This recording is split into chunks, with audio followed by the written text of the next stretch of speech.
Hey.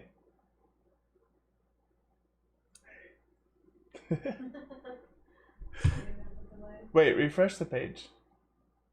It's looking like it's cutting it off. Oh, you need to close that window. Or the bottom part of it.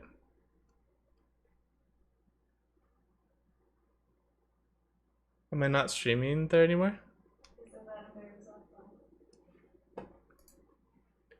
Here, let's see.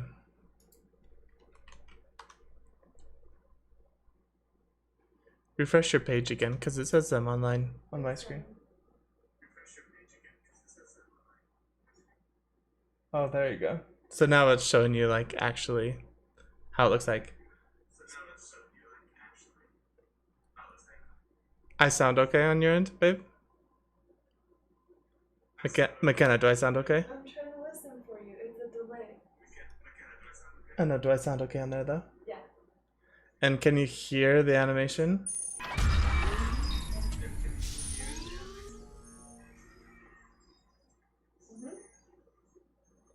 I can't hear the animation in my ears though, so.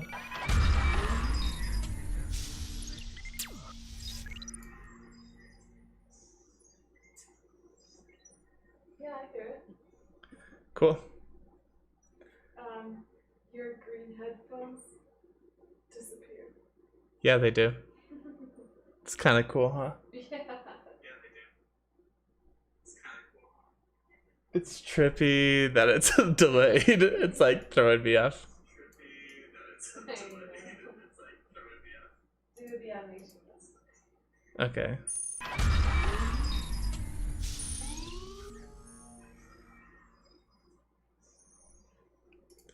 It's not like super loud. Okay, it's not like super loud. Okay, it's not like super loud. Okay, it's not like super loud. Whoa. Okay, it's not like super loud. Big. Okay, it's not like super loud. Yeah. Big. Okay, it's not like super loud. Yeah. Big. Yeah. Yeah. Because it's a never-ending mirror. Yeah. Because it's a never-ending mirror. Yeah. Because it's a never-ending mirror. Yeah. Because it's a never-ending mirror. Anyway. Stop it, make it stop. Okay, we'll pause it. Yeah, so I was hoping I could hear those animations in my headset too, but all right, thanks. The sound is sounding clear. It's not like crackly or anything. Sounding good? Awesome. That's what I was working on. All right, thanks, babe.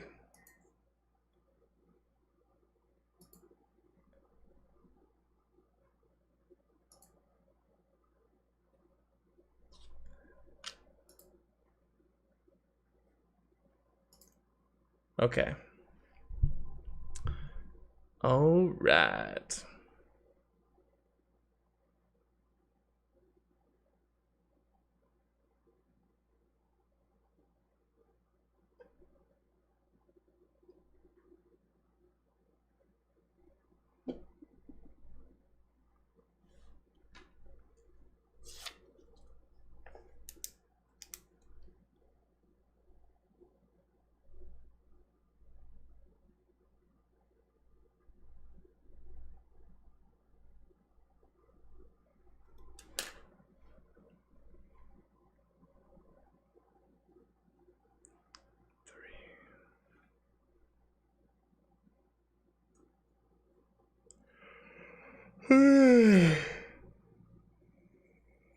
All right.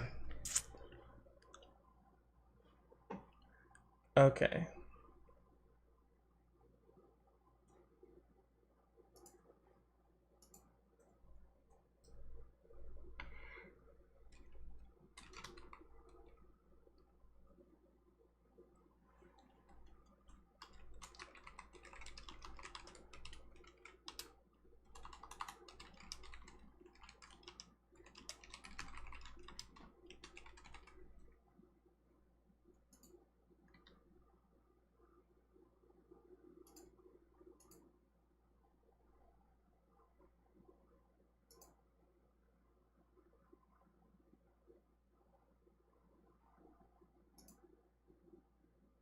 Hey. Emma Truax hopped on to look at the stream.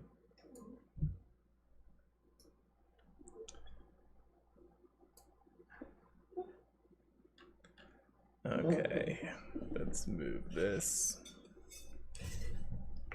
She hopped on during all of that when things were going crazy with all the sound and stuff.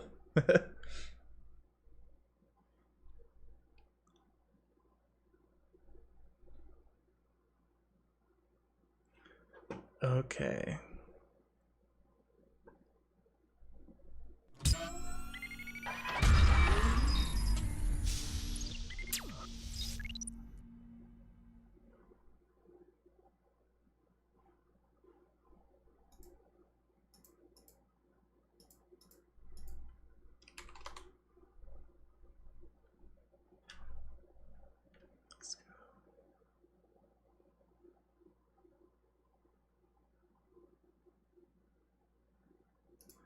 Let's go to Ashes of Creation and just get this ready here.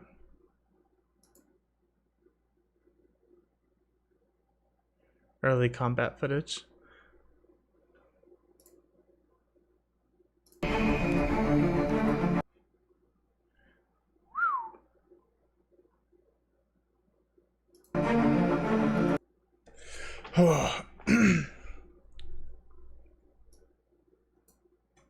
Okay.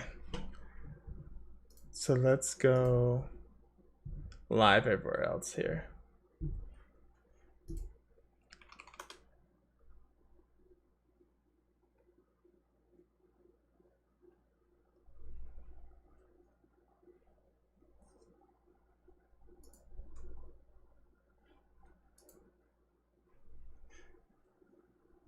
All right. This is gonna be a little inception here. I gotta edit the title of this YouTube video. Not an apple. Hey, Lupe. Hello, Mr. Berdelofa Tumo Moima Maleainga, all the way from Samoa. Wafafkai, Lupe. Whatever wale kakao no maoko. Okay, fefe wo ngalo fa Samoa. Hey, fafakai kama kakao no ma. Thanks so much, Lupe. I appreciate you popping in. It's been a while since we've seen each other. Okay. Red.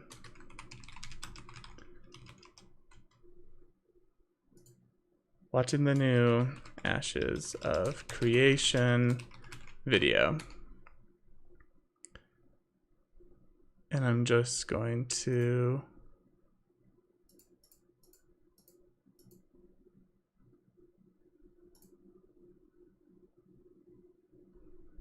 okay, sweet.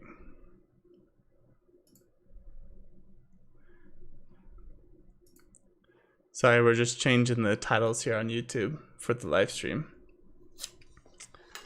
Yeah, for those of you who don't know, who are watching, I lived in Samoa for 2 years, and that's where I met Lupe. So super excited about that. All right, everybody. So, and I'm really excited for today's live stream. First of all, I have 3 things planned that I want to do. Probably going to be live streaming for a couple hours here, so this is going to be fun and exciting. The first thing is I want to watch the new Ashes of Creation video. I already have it pulled up right here. It's a development update. They release one of these every single month. And so we're going to watch the one for August. And what they're really showing is the hybrid combat footage for Ashes of Creation. So I'm super excited for that. This is a video game that I've been following, and I'm just nerding out and really loving it. The second thing I want to do, I have my little sticky note here, is I want to talk about cross-pollination between different social media platforms. I spent what, 20 plus hours looking at all the different social media platforms and how you can share links on those platforms to other social media platforms. So I want to kind of share what I've learned over this last week or so about that with you. I also made this cool like visual map, so you could like visualize it. And then number 3 is I want to set up a donation page. I currently don't have any way to monetize my YouTube channel or my live streams, just because I'm not big enough of a channel yet to have ads or anything like that. So I'm gonna set up a small donation button so that if people ever do come across my live streams or my mainly my live streams, that they have an opportunity to donate money. So hopefully this can become a full-time career for me as well. So I'm really excited. We'll just jump right into our first one. By the way, can we first start by looking at this sweet animation I made for my live stream? Look at this. Look how cool this is. I animated this and I put the sound in it. So just watch and behold.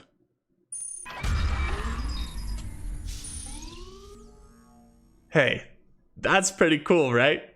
So I am down in the bunker. This is me gonna be doing scenes. I want to be like acting and performing in front of you guys.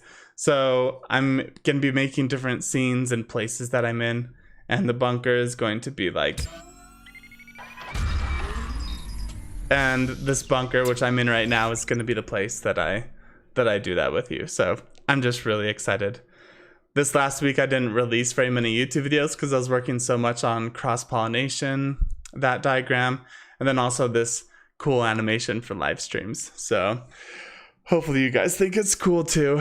If the animation is like too loud or quiet, let me know so we can change that. All right, so number 1, let's talk about this movie, The Ashes of Creation Video. I have been really excited for this. I've been following this game for a couple months now. They just released a new video about the combat system, and so this is what I'm wanting to do. We're gonna watch this. I might pause very frequently, annoyingly frequently, to comment on things, but yeah, I have not watched this yet, so this is also like first time reaction for me too.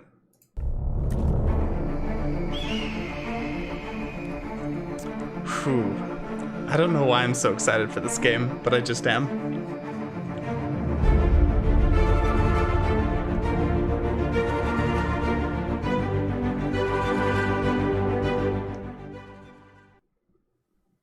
Hello everyone, welcome to our development update for August 2020, or September?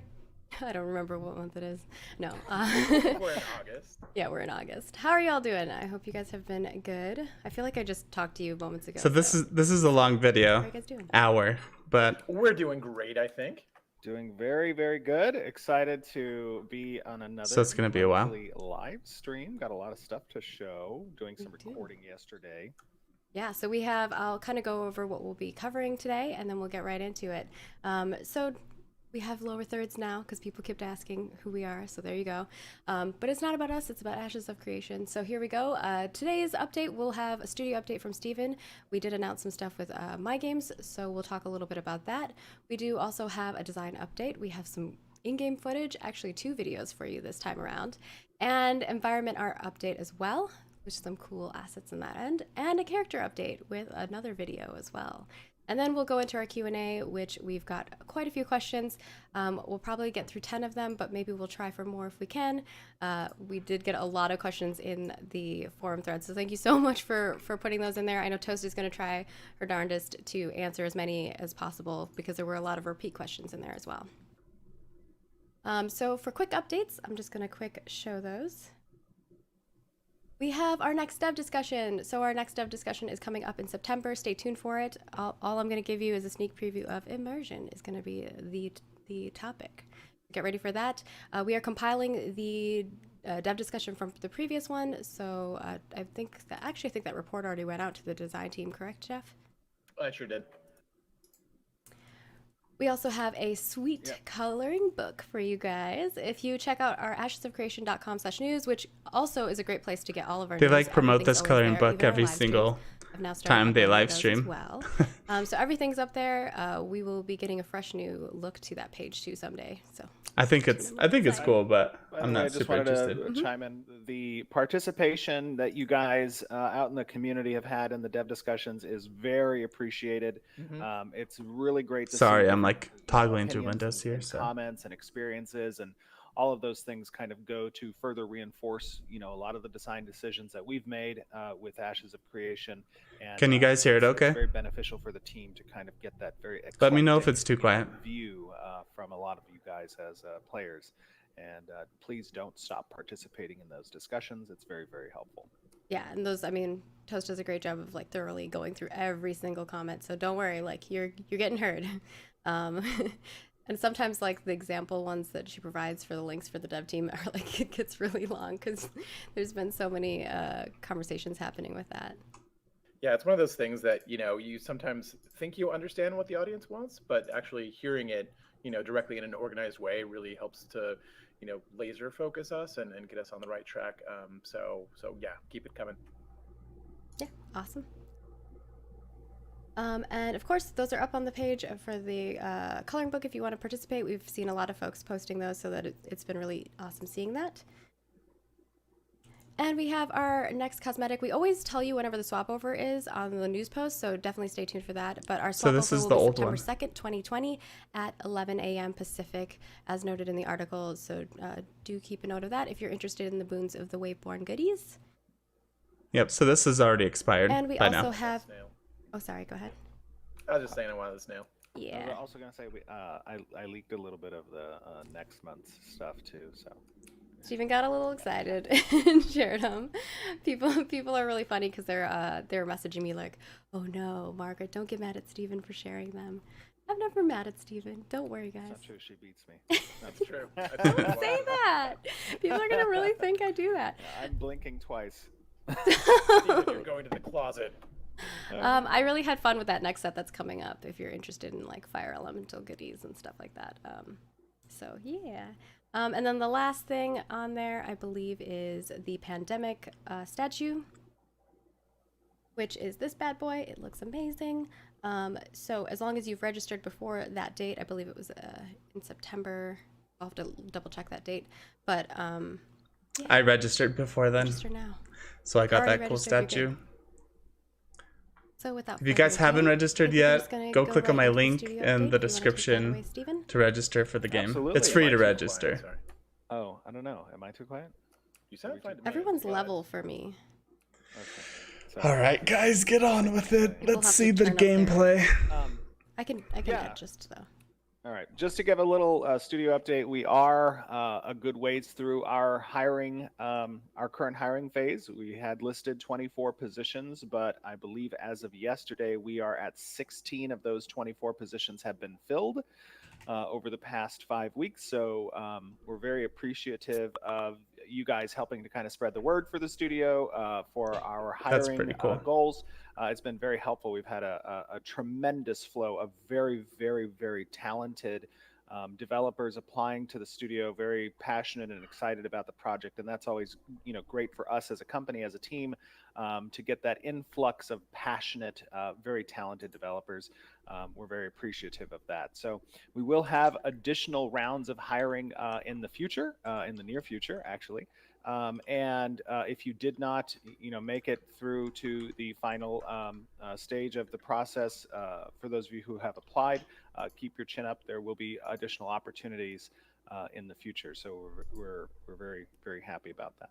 Yeah, just the sorry, go ahead. design candidates have been just amazing, and so it's been really hard to kind of really separate the top tier guys. From, Yeah, that's from one thing below. that's So, looking really you know, good in the game so far is the design. You haven't talked to Steven yet. So I bet go people on are hype because wanting to be part of the game, like designers and Yeah, I artists. haven't done anything with because it's audio, looking I think so You cool. guys just need to project. It's a great project to be a part I'm of. sorry. I can project. I don't want to blow people's ears Everyone was out. like, "It's better." I'm like, "I didn't do anything." But go ahead, So then Steven. to further elaborate on the studio update, as was announced previously, due to COVID, we're still working from home.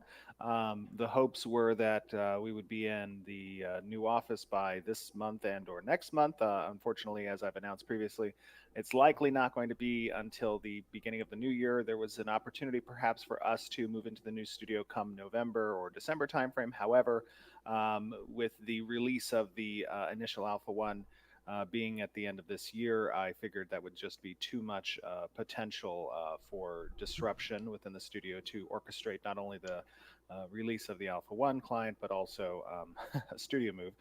So we're going to be postponing that until the start of the next year. We also made an announcement with regards to the publishing of Ashes of Creation. Intrepid Studios has opened a entity within the Netherlands, within Amsterdam. We are hiring currently for the office that will be in Amsterdam. Those positions at the moment are going to be remote. So if you know any good European community management and or marketing teams or developers that you like, take a look at the positions that are open for the EU region and spread the word for that. We're very excited about that new adventure. And it's going to be fun to see how that turns out. Yeah, it'll be fun for me too, because a lot of that is handled on my team's side. So we'll have fun doing a lot of cool stuff on that front. Amsterdam. Absolutely. So that's the development. Otherwise, is moving along rapidly as usual. We did in the studio just update from 4.23 Unreal Engine 4 to 4.25. It did introduce some bugs, but we're in the middle of squashing them. The team's doing a great job in doing that. We'd like to obviously stay up to date as much as possible with the new engine versions that come out. Oh, that's cool. And that's always a little bit of a There's lots of process games that to fall behind in that. They're using old engines, so they're kind of, their graphics are just becoming obsolete. But it's cool that they're I gotta using say, the like, new it's stuff. fun to like always play with the new tools that we get in the new releases, and since we skipped kind of 2 releases in one go, there's a lot of cool stuff that we got to learn about and integrate and figure out how to take advantage of. So that is something that we really enjoy. What's in my mouth? Uh-oh, something in your mouth? I don't think I I can't don't know, see someone's because of saying these that there's lower something in my thirds. mouth. Yeah, the lower thirds. It's because your camera's zoomed in like real close to your face Gotcha. compared to everybody else. But to kind of further a little bit elaborate on that, 4.25 did have a lot of changes from an art perspective as well, and a lot of our artists are very, very happy with what's come along in the latest update. So that's always great to see too. Stay hydrated, By the way, guys. I know Margaret announced, but we do have, I believe we have 3 videos, not just 2, right? We have Yeah, I said 2 for the nice. design and 1 for character. Cool. Yeah. Awesome. So if you don't have anything else to add for studio update stuff, we'll move on to our next thing. But obviously, if you have any questions about the My Games stuff, definitely check out our FAQ. It's on our website on the news section. It's also in our form links from our forums too. So we've also linked it to all our social media. So definitely go check that out if you have any questions. We'll have further information on the migration front coming out soon. So stay tuned to that. And yeah. We're excited for all the new folks that are joining our team. So moving on, we're going to play a video because we're going to move on to our design section. We're first going to play a video that's going to talk about the hybrid combat. We know that folks have been asking a lot about this. Obviously, a reminder that we're in like early stages of things on this front, but it should give you kind of like a good feel for it. And then we'll grab a couple questions and we'll answer those, and then we'll move into our next segment. Just to preface this video, guys, again, I always want to emphasize that the UI that you're going to see here is placeholder. Not a lot, there's still a lot of polish that's necessary and optimization. This is a very initial implementation of the hybrid combat, but just wanted to give you an idea of what's going to be experienced in Alpha 1 and how we'll iterate from there. So yeah. Alpha And 1. of course, taking feedback. I want to be always part of take Alpha feedback 1 and so bad. Assess things as we go forward too. All right, so I'm going to toss that video over. We'll see you in about 10 minutes. Hey everybody, welcome to another video in Ashes of Creation. I'm going to be talking a little bit about the hybrid combat system that's currently kind of first pass, early iteration of integrating the action components along with the tab targeting type component. So before we kind of take a look at this stuff, I just want to reiterate that this is the early look at Alpha 1. It is the preview. And you know, a lot of the systems are very first pass, and you know, it's up to the testers that we're going to have present in the different phases of alpha and beta, kind of helping us to fine-tune and iterate upon these implementations. So you know, one of the most important things to keep in mind as you're watching this stuff is that you know, a lot of the art, while it looks, you know, great, we have an amazing artist team, but a lot of the art is first pass, including especially the UI. So keep that in mind. A lot of this UI is placeholder and will be further fleshed out as we get more along in the project. So I guess by UI he means like buttons talking a and little bit about health bar and the stuff. hybrid combat system. Let's take a look at the skill system. Okay. So this is where players allocate skill points into their different either active skills, their passive abilities, which can augment their usage of weapons and armors, and their health regeneration and passive stats and stuff like that. On the weapon side of things, you know, that's where you will spec into certain types of procs based off of weapon groupings. So, you know, we've talked a little bit about this in the past. If you have a dagger, daggers might have a chance to proc a bleed on your weapon attack, and that would synergize with an active skills ability, like let's say backstab, that does additional damage if the target is under a bleed effect. Now, we've said in the past that players will be able to allocate skill points into their active skills that are more geared towards either action combat or tab targeting. And, you know, as an example, you can kind of see, you know, these skills can have additional points allocated to them to unlock further features. Some of them can be tabbed to start and become action if you allocate additional skill points. And this is one of the ways that we kind of balance the skills between action and tab targeting, you know, requiring additional skill points in order to unlock certain features of that skill, and then it becomes a tab or an action type skill. So what I'd like to show you... So he's basically saying... So the combat system in Ashes of Creation is a mixture between action, so like skill shots, and like first person shooter, like where you actually have to aim your arrow or your gun or whatever, and then tab targeting, where you just like select the character, no matter where you're facing really. If you shoot a fireball, the fireball is going to follow that character and hit the character. And so I guess what he's saying is that one of the ways they're going to balance the two is that obviously if it's tab targeted, that's like way easier. You can like tab target someone and then shoot a whole bunch of arrows, and they're going to hit no matter what, right? Unless they like run into a wall or something, but you don't have to like actually aim them. So he's saying that you have, in order to balance that, they may have to invest more skill points into that ability to make that a tab target ability. Like, wouldn't that cause problems? Because what if people are really good at aiming? Then they can allocate those skill points somewhere else. Like, I guess the question becomes, is the ability to tab target worth the skill points if you could just aim it and hit them regardless, you know? Let's see if we can find some monsters. That's interesting.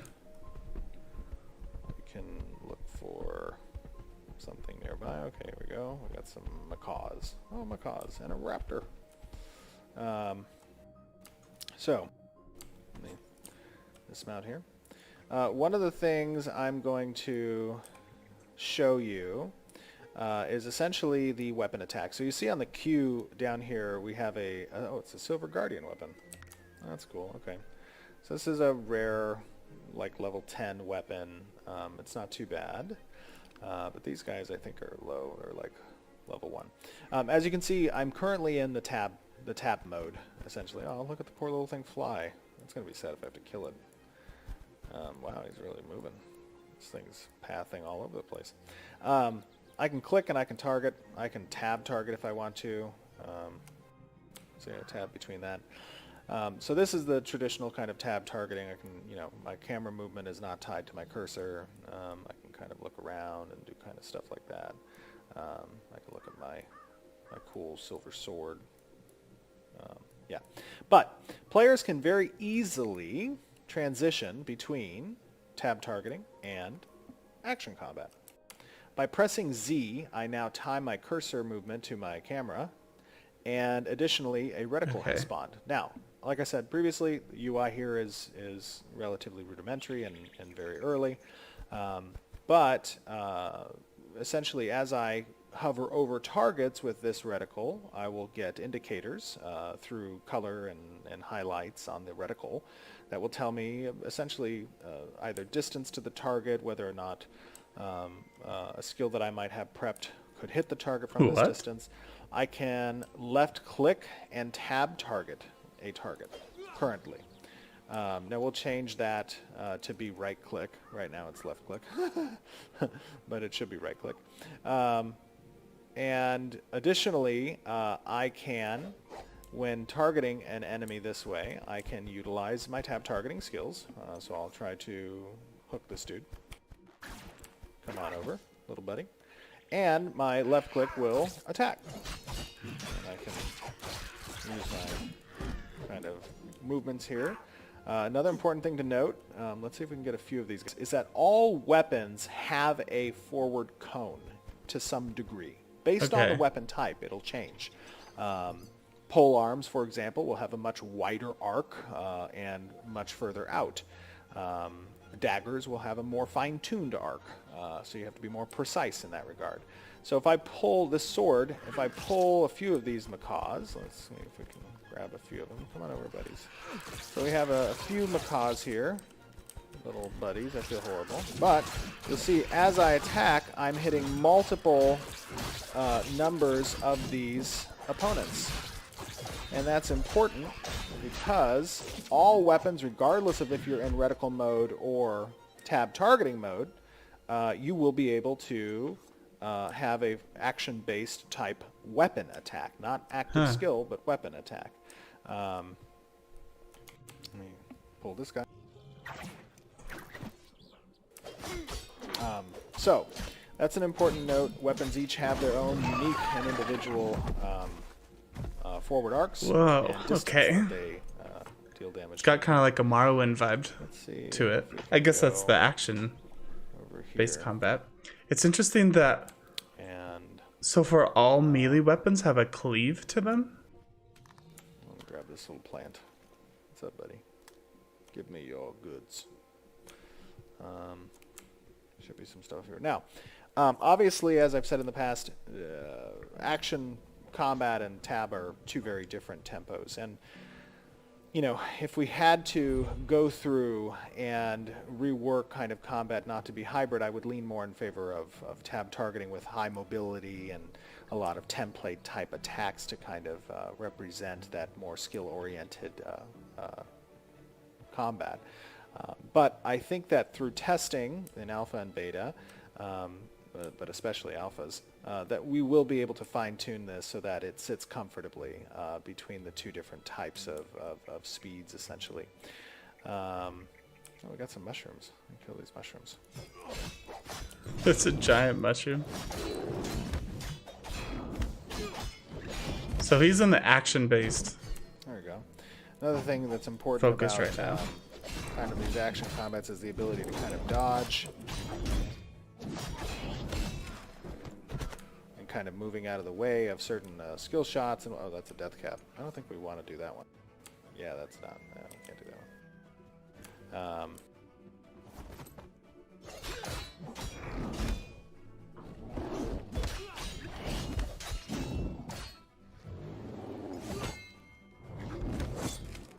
There yeah, so it's going to be interesting to see players. It's interesting. There we go. It's going to be interesting to see essentially players kind of testing out this hybrid combat, seeing how it feels, getting an idea for essentially the balancing that's going to be required and hosting different types of CC effects across the different targeting methods, and iterating on this. And you guys are going to be a part of that every step of the way, giving great feedback as all of you do normally, which we appreciate on our Discord or forums or Reddit. So, La Lily, hey, how's it going? Thanks for popping in and saying hi. I appreciate it. We're just watching some good old always Ashes of Creation. This is the latest update they just came out with. Feedback. They're showing sort of the combat system. This crab. You know, Bacon made this crab. I don't know if I said your name right. Yeah. La Lily? So, I hope you guys enjoyed taking a look at the hybrid combat system. And feel free to leave some comments, and I will see you guys back on stream here momentarily. That's interesting. I thought they was going to show us more. I thought they were going to have, like, lots of them fighting each other, so we could see in general like what a big brawl would look like. A lot of questions in chat that we've already answered quite a bit of in regards to blocking. Are there going to be more abilities than just the abilities that obviously they saw there? Not many people do the first time. It's Lali. Touch base on some of those other things that Okay, we've seen in sorry, chat. Lali. But again, I think a lot of those questions we've answered before, and this is early implementation again. So keep that in mind, everybody. I think, you know, one of the most important things is you guys are seeing that, you know, we obviously the team loves to see the excitement, the you know, the feedback about how great the game looks and all that kind of stuff. That's very important to us.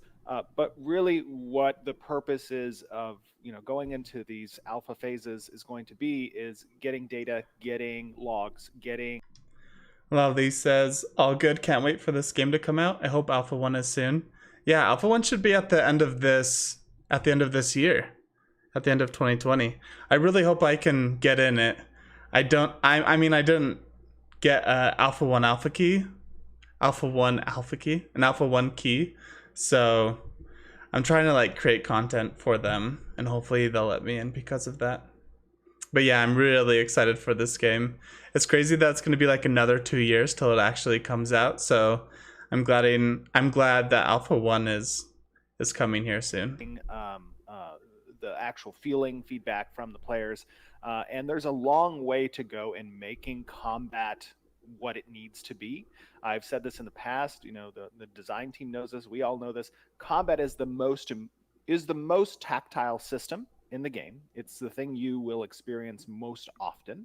And outside of the systems and mechanics that are going to be present for kind of the overarching core gameplay loop, combat needs to feel responsive. It needs to not feel floaty. It needs to feel mobile. It needs to be fluid. It needs to give a feeling of satisfaction. That's like the one thing that I hope for the combat is fluidity. Effects components, the animations themselves, the types of skills, and you know, those types of things.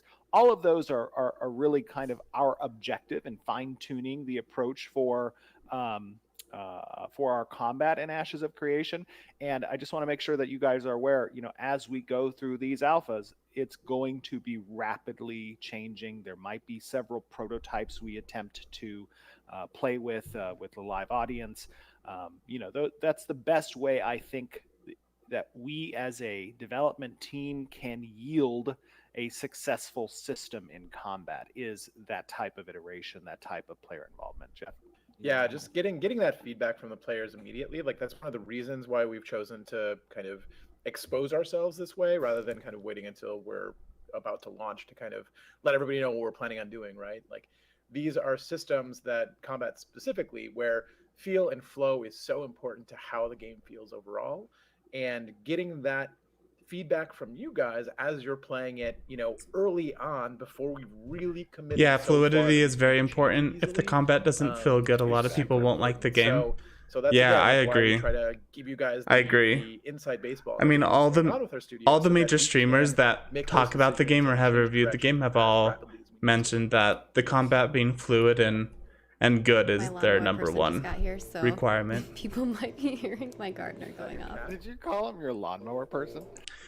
And I think that's actually the problem with New World right now, is that the combat was so clunky, and so it turned a lot of people off right away. I know it's just in the beta phase, but yeah, I don't know. Like, I don't combat know. is really important. So great.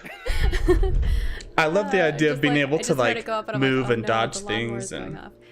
like that's really interesting Yeah, to me. it does. It sounds. I don't know. That's so good. But there were some questions regarding add-ons. Obviously, we've already talked about that. We're not going to allow add-ons. We've talked about blocking before. The other one that I saw consistently was in regards to skills agree? and abilities and how many people will have access to. Yeah. Yeah, so the goal is not to overwhelm people with hotbars, right? And to make sure that we're making good decisions about like how many. I kind of like their take on add-ons. I like that they're not doing add-ons. This is also a build. Maybe it's because I'm coming from World of Warcraft, where to be any good at the game, you have to have add-ons. And I like the idea of and how you fill your hotbar is kind of up to you. So Yeah.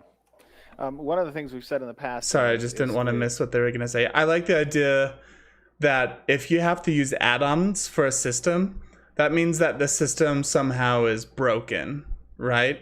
Or it's not user-friendly. And that's their sort of perspective on it. So I really like that they're taking that approach, that if people are really like trying to have add-ons for the game or try to improve the UI, that means their current UI isn't good enough. Yeah, I like that too. I just want to play the game the way it's supposed to be. Yeah, and I like having a shared experience with everyone, right? Like the game will be the same for all of us. And so one person's not going to be benefited by some crazy add-on that's telling them like the most efficient way to mine or gather materials in a certain area. So, and I feel like those add-ons take out the fun and exploration of the game. And the like part of the fun of the game is like sitting down and like crunching the math yourself. Like if you're trying to make gold or like trying to like find the most efficient path. And if you have an add-on, then you just like download it and it just tells you like walk this exact line and you'll be most efficient. So I don't know. I think that sort of ruins the immersion for me. Is the thing. Like I said, I come from World of Warcraft, and so I feel like add-ons as you really go hurt through the game. Phases of leveling, you have relevant skills, and then eventually, sometimes you end up with like a skill menu where you have half of them available, but none of them are relevant at your end game or higher level stages. We're trying to mitigate that as much as possible by making active skills capable of receiving additional skill point allocations and unlocking additional features, so that from a player agency standpoint, it's going to be up to you whether or not you want to be more diverse but less depth, right? Wider and not taller in some of these skill choices, or if you want to be very, very tall. That's going to be something that is up to the player in that regard. There will be multiple hotbars that you obviously have available, because you're going to have consumables, you're going to have active skills and whatnot. But Lally says, yeah, plus without add-ons there will be a lot of player-made guides, videos, tutorials to explain things instead of an add-on. Yeah, and I actually like that more in favor than an add-on, right? Like I like the idea of the community making content and trying to help each other out, instead of a program that you just download and it takes away the interaction with you in the community. So yeah. All my mounts. I agree with you. All your mounts, exactly. But the number of active skills. Maybe I agree because I'm going to be one of the people making content. And be kind of irrelevant, especially at certain stages. And I know it seems like most people are happy about the no add-ons, but in regards to UI elements and things like that, we're really trying to make them be, you can move them around, you can adjust them and things like that. So we'll try to, we want to give you those tools and make them be part of the system. Oh, yes, dude. Features that you'd like in the future, obviously, like those things. I'm glad that they're making it customizable, when community or like managers movable, are resizable. That feedback, we'll toss those over to the design team. That's and they'll awesome. take into account what things they want to add to the milestones as we progress. So keeping that in mind, we're definitely going to try our best to make sure that it's very smooth for all of you. From a UI customization standpoint, regardless of whether or not we open APIs or no add-ons, that kind of, we had a stance against that. But the UI implementation will be highly customizable, whether it be from resizing, a movement, a recoloring, different types of actual UI flavors that will be presented and offered to players as well. We want to have a very, very robust UI system. So we know that that's something that's kind of more personally oriented in people's kind of preferences rather than something that can be a one size fits all. Yeah. All right. Do you want to move on to the next video, which is going to talk about more Castle Siege oriented things? I do want to preface before we go to this video that obviously we used some GM hacks. You wouldn't be able to like run around like we were and lose the mobs that easily. Yes, and also I'd like to preface that the castle you see here is really intended for like what systems will be able to have online by Alpha 1 for certain Castle Siege testing. Small. It's very small. So it's like maybe 1/4 of the size of an actual castle at launch. And there will be a lot more, inner corridors and rooms and multiple portcullises and gates and stuff like that. We have shown in the past a little bit of the destruction physics of castles, so you won't see that in this video. We're just kind of taking you around and talking a little bit about the castle system for especially those of you who are new and might not have received a lot of information about castle sieges. All right, cool. Let's see it. Switching over to that. Hello, everybody. Welcome to another video. The freaking volcano in the back. Here, not live. This is pre-recorded. It is Thursday, August 27th at 5:53 p.m. Pacific Standard Time. I am joined by Tiny Toast, the tiniest of toasts currently, and also by Leperzo, not Leperza, Margaret Crone. I changed my character, and my other character's name is Leperza, so here we are. So we just wanted to kind of showcase a little bit of the castle implementation. We're just going to take you over near the castle and talk a little bit about it. You are still on the Alpha Island, but we are hoping to get castles online for some activity in Alpha 1. We're just going to kind of run around and show off the castle at its current state, which is owned by NPCs because no players have taken it. Want to head over there? Yeah, let's do it. Let's do it. Yee. Just watch out for the mushrooms. There's a few of them on the way. Oh, are there some mushrooms? Some of these mounts look really cool. I wish they made their video high quality. Yeah. Cook them? Me too. Saute them. That'd be awesome. Ooh, we had stuffed Let me mushrooms see last night. I put it in the food channel. if it's my settings. I saw that. That looked really good. Yeah, I think it's my settings. Is this yummy. better? I like how you're on Will that players This stove. looks a bit higher quality. Create stuffed mushrooms. It looks a bit better now. Cracks me up. Well, the Mount Euron too is really funny.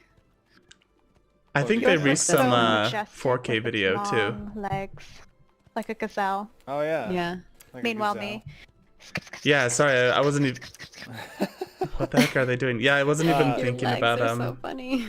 So up here you can I'm just see gonna turn this down one just of a the little bit. castles. Probably those of you guys who participated in the apocalypse testing recognize this. Yeah, he's like castle riding in a particular. This is Zebra a anteater. That's pretty constructed cool. Castle. This is a little bit smaller than actually the size of the castles and how they'll actually be. He said in this the is game at 1/4 the launch. size of how the But castles this will kind of actually be. That's more pretty cool. facilitating smaller battles, I think, in Alpha 1. But initially, as probably most of you are aware, before players do actually take castles, they will be owned by monsters. So this one is currently owned by monsters. And basically how it's going to work is dude, this guilds looks so will be fun. capable of signing up to attack these castles. And, we've kind of talked a little bit about this in the past, but the guild that signs up to attack, multiple guilds may do so. They're going to initially be fighting these monsters and killing a raid boss that'll be kind of in the center of the castle. And what we're thinking right now is that in order to initially take the castle from the NPC control, rather than using the normal sealing mechanic that's cast on the center relic, Instead, the raid boss will be essentially killed by the number of players out there, and the highest contributing damage to the raid boss for the initial capture of the castle will be the determining factor for the guild. We're going to test this, obviously. You know, we have a couple of other ideas as well. The whole purpose of alpha and the betas is to test these ideas and see how they play out. Now, there's a lot of stuff outside of just killing, you know, the raid boss that's important to take a castle. There are objectives in the interior of the castle, specific waypoints that you want to capture, and this will aid kind of in progressing to the raid boss eventually. But let's dismount and see if we can head in. I know we're only 3, but whoops. I believe in us. Yeah, I think we might be able to. We'll have to use some GM hackery probably. Yeah, I think the 3 of us combined with the tiny might of Tiny Toast and the strong staff of Luperzo. Oh, that was a cool animation. Let's see. The I blink. mean, you can see your reflection in my armor. Oh, that's true. Yeah, I love that Pretty armor. majestic. I like the little plume on top, actually. Let me take a look at that. Yeah, that's pretty cool. It's like waving in the wind. The physics is a little messed up in the waiting. Yeah. It's pretty cool. All right, let's head That's in where there. all your ideas That's come really from. cool. Yeah. So you can see there kind of interior. Like I said, this is smaller than what would normally be the castle size, but the relic is kind of exposed there. The raid boss isn't present at the moment. These guys are... they are elite mobs. So normally you would have a full party. Whoa, that the would be synchronized. fighting, these dudes. Whoops.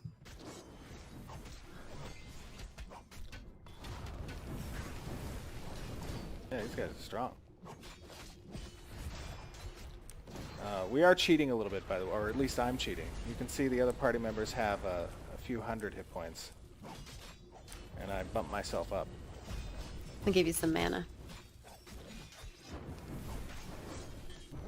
Oh, nice. Did you give me mana? Now I give you mana. Oh, the mana friendship.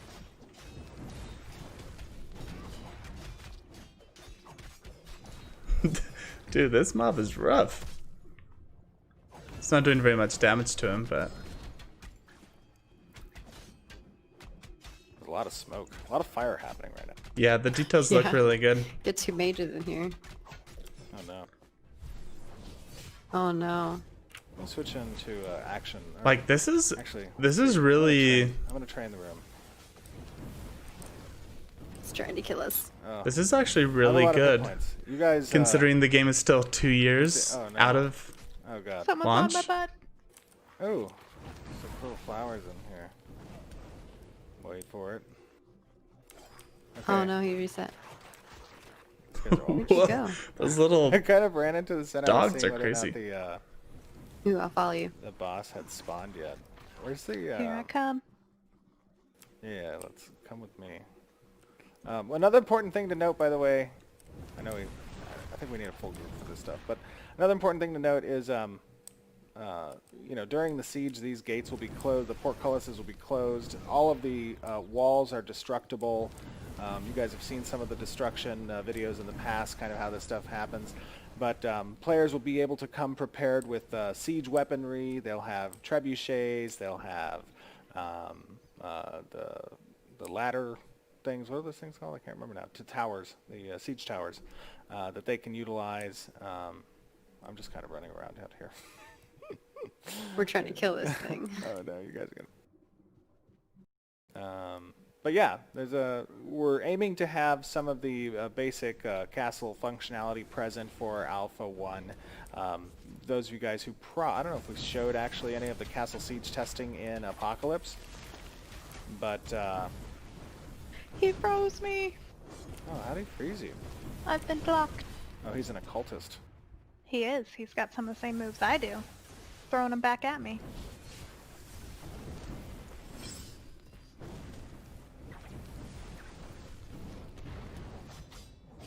Probably gonna make him leash. It's a good thing I cheated and put my health up a little bit. Yeah.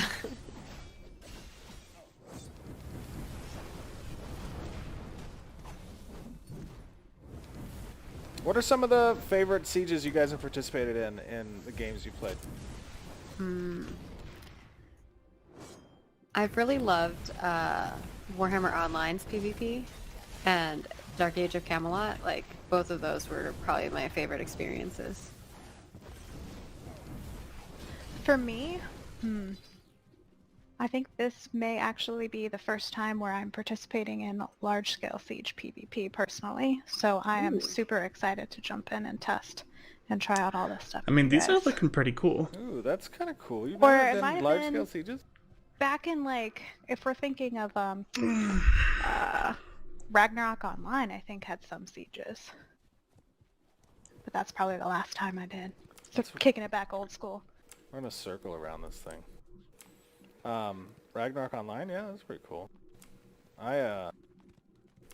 It's cool also that the enjoyed, castles are going to be Warhammer Online. That was a great game. able to be destroyed. Like, you Yeah, could I just didn't care so get much your for the party and go to a wall and just, like, content, but cut the a PvP little hole content I through the really liked, wall. and I enjoyed it a lot. That the walls and everything is going to Yeah, be it was- destructible. I like the That's really arenas cool. that they had It makes me in wonder Warhammer if Online. Yeah. if you do take over the castle, do you then have to invest And, resources some to of the way that rebuild what you their just abilities worked destroyed? and stuff like that. As a Like, tank, it makes I thought it was sense, really cool. and I'm pretty sure that's how I could like how it's take the going to go. damage for somebody else and stuff like that. It's really neat. Yeah. Another important thing to note about castles in Ashes is that they actually, we should be facing the camera. There you go. Let's go like Ooh, that. okay, there you go. Yeah. Get close, smile. Yeah. Another thing to note about the castles is they do Too close, Toast. have Too a close. lot of trophies for the guilds that manage to take them and keep them. As a matter of fact, the benefits for holding a castle actually get greater the longer a guild holds onto its castle. Oh, that's So interesting. each cycle, which is a 30-day cycle before it gets sieged again, You do? You have to rebuild the castle? Okay. Yeah, I feel like that makes the most sense. Region, one of the 5 main economic regions, they exert control over. I feel like that They also can levy changes the way taxes you're against going the to nodes under attack them the to castle, right? establish, essentially Where it might not be in your quote-unquote best king's interest to presence or completely queen's destroy it. presence, Maybe you'll want to within scale the walls node first. system that grants benefits to the citizens that are under its rule, and they can have special relationships established with the mayors as well to help participate in kind of building up the nodes that spawn around the castle. These castle dedicated nodes. They're not tied into the structure of the general world node structure, but they're kind of dedicated to helping to build up the castle's defenses and the economic benefits that come along with.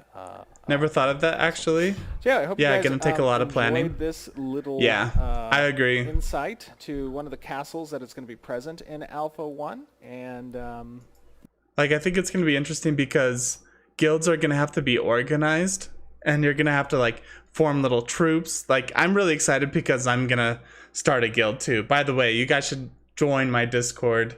There should be a link in the description, but join the Discord so that when the game comes out, we can all play together. I think it'd be really fun to get a community together right now so that when it first launches, you already have, like, your friends you can run around the world with. Anyway, but yeah, you're going to have to like coordinate. Like, maybe you have, like, one team distracting on one side and they're gonna scale the wall while the other team is, like, pounding at the gates. And so if the other guild goes to defend the wall being scaled, then the other guys are gonna go through the gates. And I don't know, I think it'll be interesting to see what sort of tactics you can employ, and how some classes can, like, climb walls as a special ability. Like, I think it's rogues or something that can, like, climb and scale walls. So it makes me wonder, like, can you just get a troop of, like, 20 rogues to all, like, scale a wall secretly and then jump in and, like, just one-shot people? I don't know. That'd be really interesting too. we'll see you guys. Like, I'm really back excited to on see stream. what the dynamic is. Thanks, everybody. Thanks. Thank you.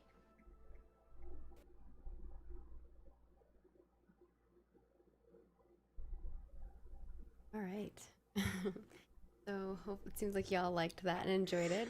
And you got a little Toast cameo in there. She always cracks me up.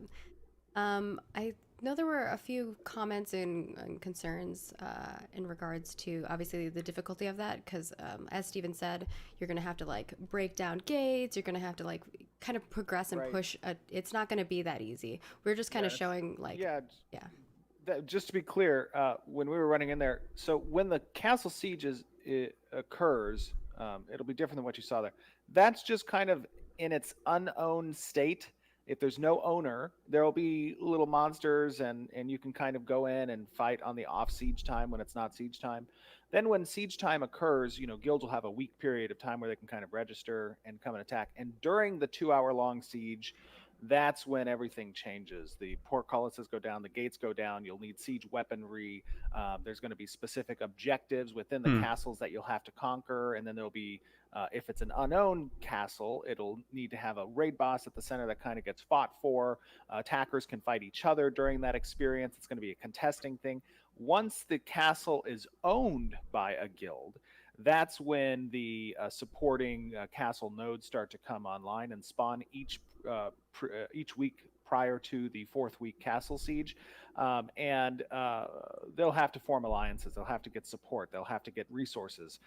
They'll be able to allocate funds that have been collected through taxation in order to strengthen the defenses, as well as hiring additional NPC mercenaries, that type of thing. So there's a lot of systems that go into the castle sieges. Really, we're just kind of showing off the castle itself and kind of running around little monsters that are present there. You can like hire And the AI is not mercenaries. Just take a look finalized at either. that. Like it is, yeah, it's all kind of populated for the level ranges that we're going for right now, and only really populated for group content. These will actually be raid level stuff, so you're gonna need really large raids in order to kind of take these things from the NPCs who live there, and then also contest with other guilds that are also trying to do the same thing. So it's not exactly representative. It's a good approximation maybe, but certainly is not going to be what the final thing is going to look like. 100%. And That's so cool. There may something that might not have been revealed previously, but each week leading up to the siege week, right? So it's a 4-week period of time that the castle is owned. Each week is a week that's dedicated to one of the 3 castle dedicated nodes. So around the castle, there are 3 nodes. They represent week 1, 2, and 3. And then the 4th week is the siege against the castle.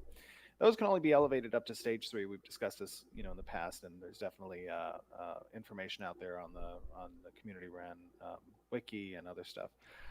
But what we haven't expressed is that on the tax collection side, castles do collect taxes from their region, which encompasses 1/5 of the world territory, and within those regions are nodes that spawn right naturally.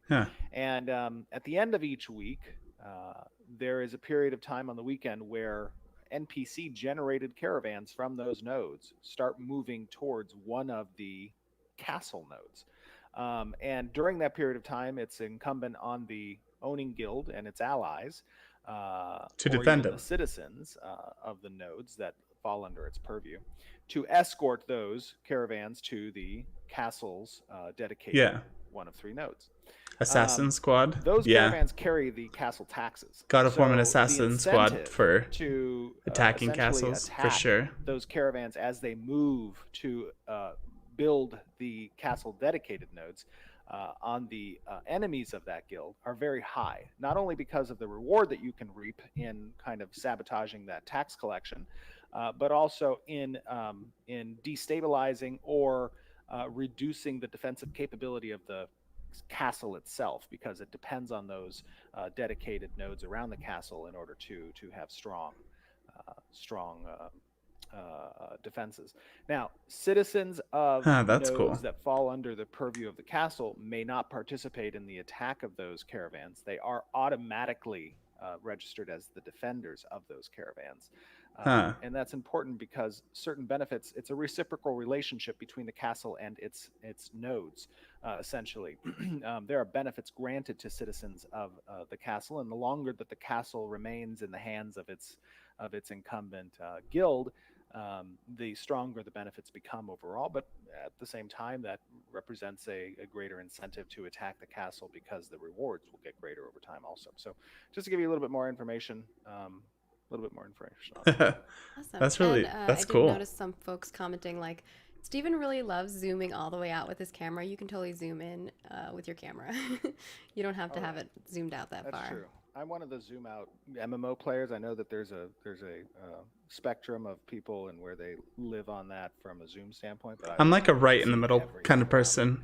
I That's don't like my usually camera my super MMOs, zoomed out, you and I don't know. like it right I up close used to either. have a I'm large like guild and we had large right in the raids, middle. and I've always had to kind of like know what was going on all over the place.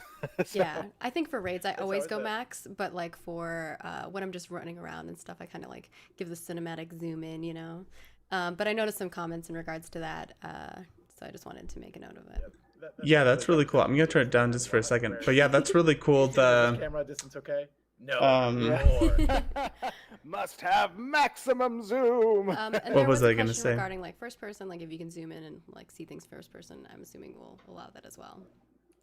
With some MMOs too. You could zoom in, but you will not have the traditional first-person type animations where you see like your arms. Your and arms, stuff, yeah. You know what I mean? So like, yeah, you could zoom all the way into your character and get that kind of camera perspective. Okay, while they're from your talking about eyes, but you're zoom, so not yeah, going to I'm be really. correlating, I think that's cool that first-person every animations, weekend with there's arms. gonna be an event that your So, like, similar to guild other is MMOs out there. encouraged All to right, I take think part we've of, covered whether both of that's those. Yes, we still have a lot sieging more a to go castle through, or and, the we little don't have a lot side of time, castle so regions. I'm I gonna can't remember swap us exactly what they're over, called, so or you whether can it's go defending those between and like situations for a growing moment if these y'all three would little like to do that. outposts of your castle too. So I think that's really cool. And then every fourth week there's a Show big siege for the main castle. the other one, and have Yeah, it I don't know. That's really show cool it while to we- me. Oh, that will be later. That'll be during the character. Oh, nice. It's a, Cool. Okay, cool. run a show, homie. I'm sorry. I didn't have time. He's to just look at it. excited. I know. I know.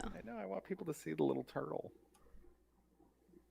All right. So our first thing here is, and I know that all of the cameras, because their cameras are so tiny. Their cameras are actually better quality than that. It's just because I'm screen sharing with them. We're gonna find a better solution for this for our next stream. Promise. Hold me to it. I know Jalan will. No, I'm just kidding. Yeah, this castle looks dope. So first and foremost, we're going to talk a little bit about the junior city gate that you see here. And there's also a lot of little intricacies that we're going to show off in some other assets as well. And this first one is kind of like giving you the feel of what that gate is going to look like. This isn't even the whole city itself. But I don't know if you guys want to talk a little bit about that. And then I can show as well the lamps and some of the props as well. And how those integrate with nodes as they progress, like level 1 to all the way to level 6. Jeff, why is everybody telling you to put as much water in your mouth as possible? I don't know. It's because when you drinking from a really drink- big Yeti, so I don't know. Maybe. Oh. It's because they can see like all the water slishing around in your mouth. It's Got weird. I don't know.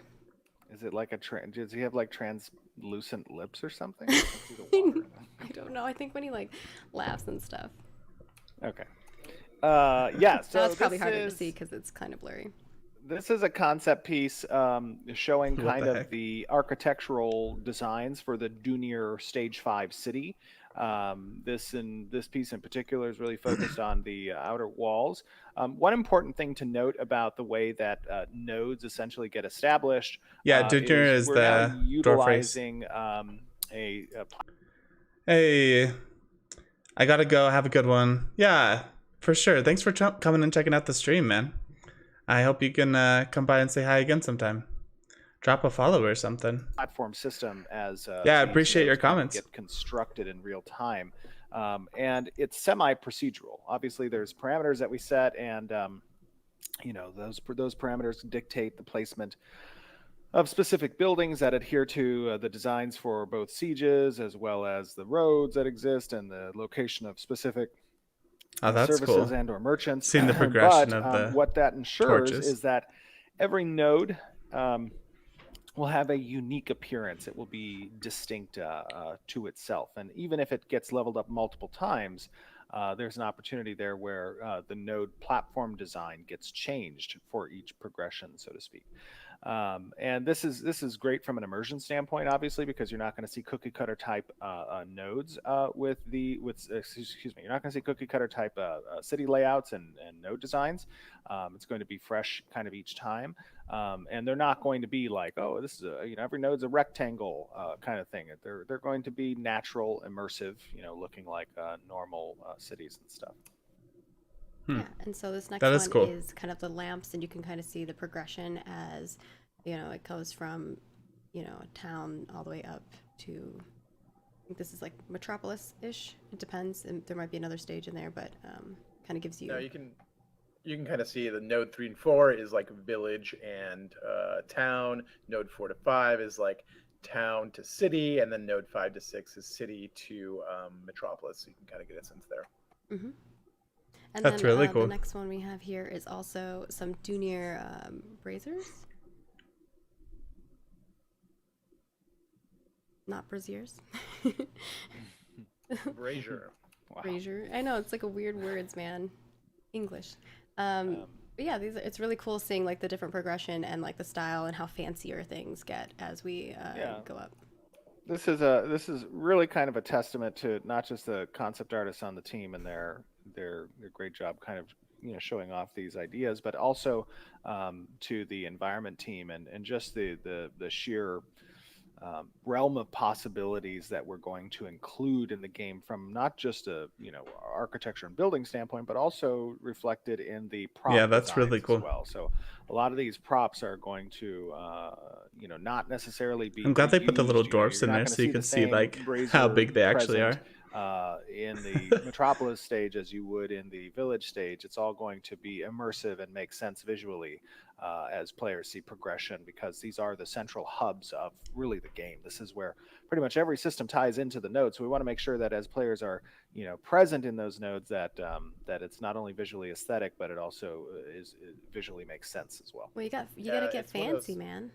It's one of those things that the detail work really matters when you're trying to tell a story and trying to provide like a cohesive look to things, right? The details are really important, and so that's why we share these things. It's like we're not just thinking about the overall big gigantic walls, but like we get down to like the real detailed stuff and think about like, what does a denier brazier look like? What does a denier cup look like? What does a denier table look like? So we're thinking about all of these things, on a really micro level in order to tell this story and make the story make sense at a glance. Hey, that's awesome.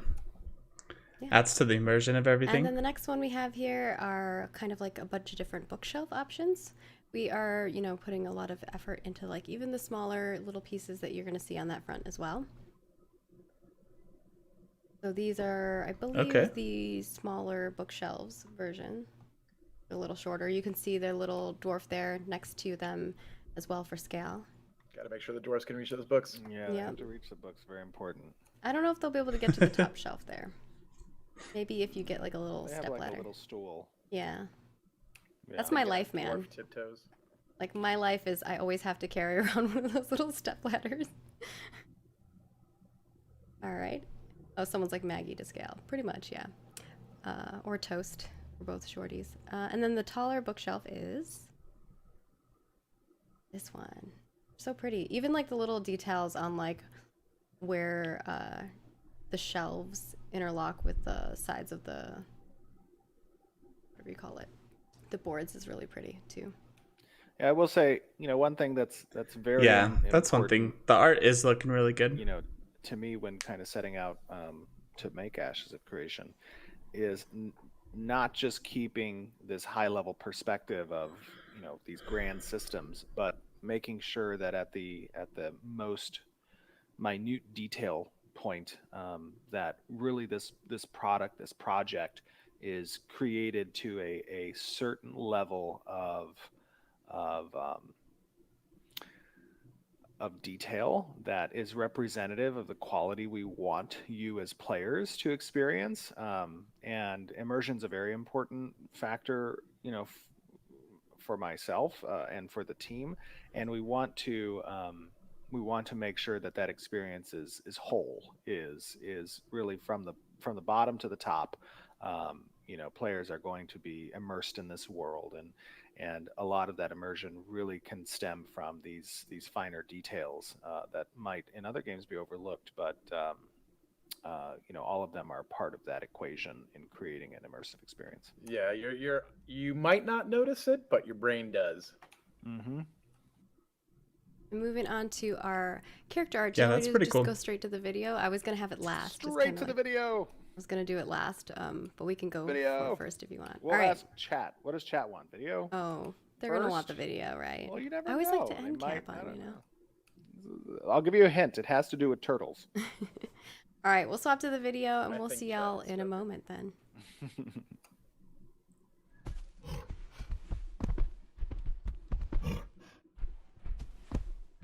Oh, this is kind of the... Look at this mount.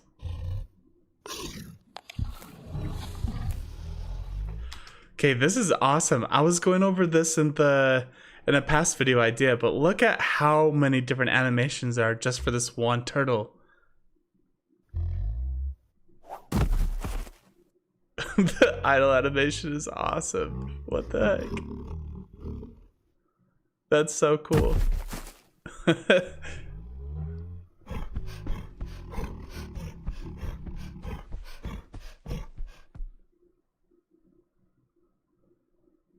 That's really cool. Ooh, swimming animations.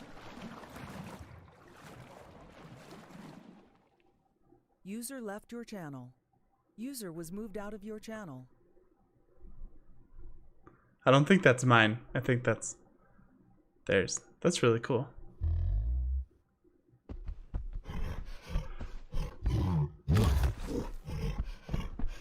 This turtle's huge.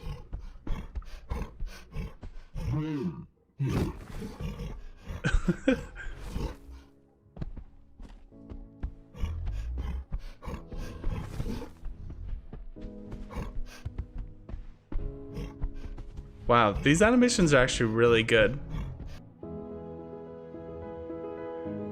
Whoa, that was really, really cool. The animation in this game is like just mind-blowing to me. The little teeny details with its neck breathing, the tail wagging. Whoa. I didn't even notice that. It had like freaking galaxies in its shell.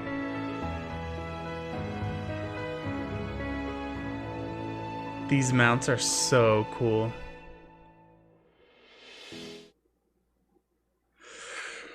Whew. That was awesome. Oh, that's cool. We That's have very romantic. pretty little backgrounds. Yeah, that's what. Yeah, that was freaking sweet. The level of detail in the mounts particularly is above any other animation that I've ever seen. Lots of different animations lots of different MMOs have animations for their mounts. Obviously, they have like resting animations, walking, running, jumping, all those things.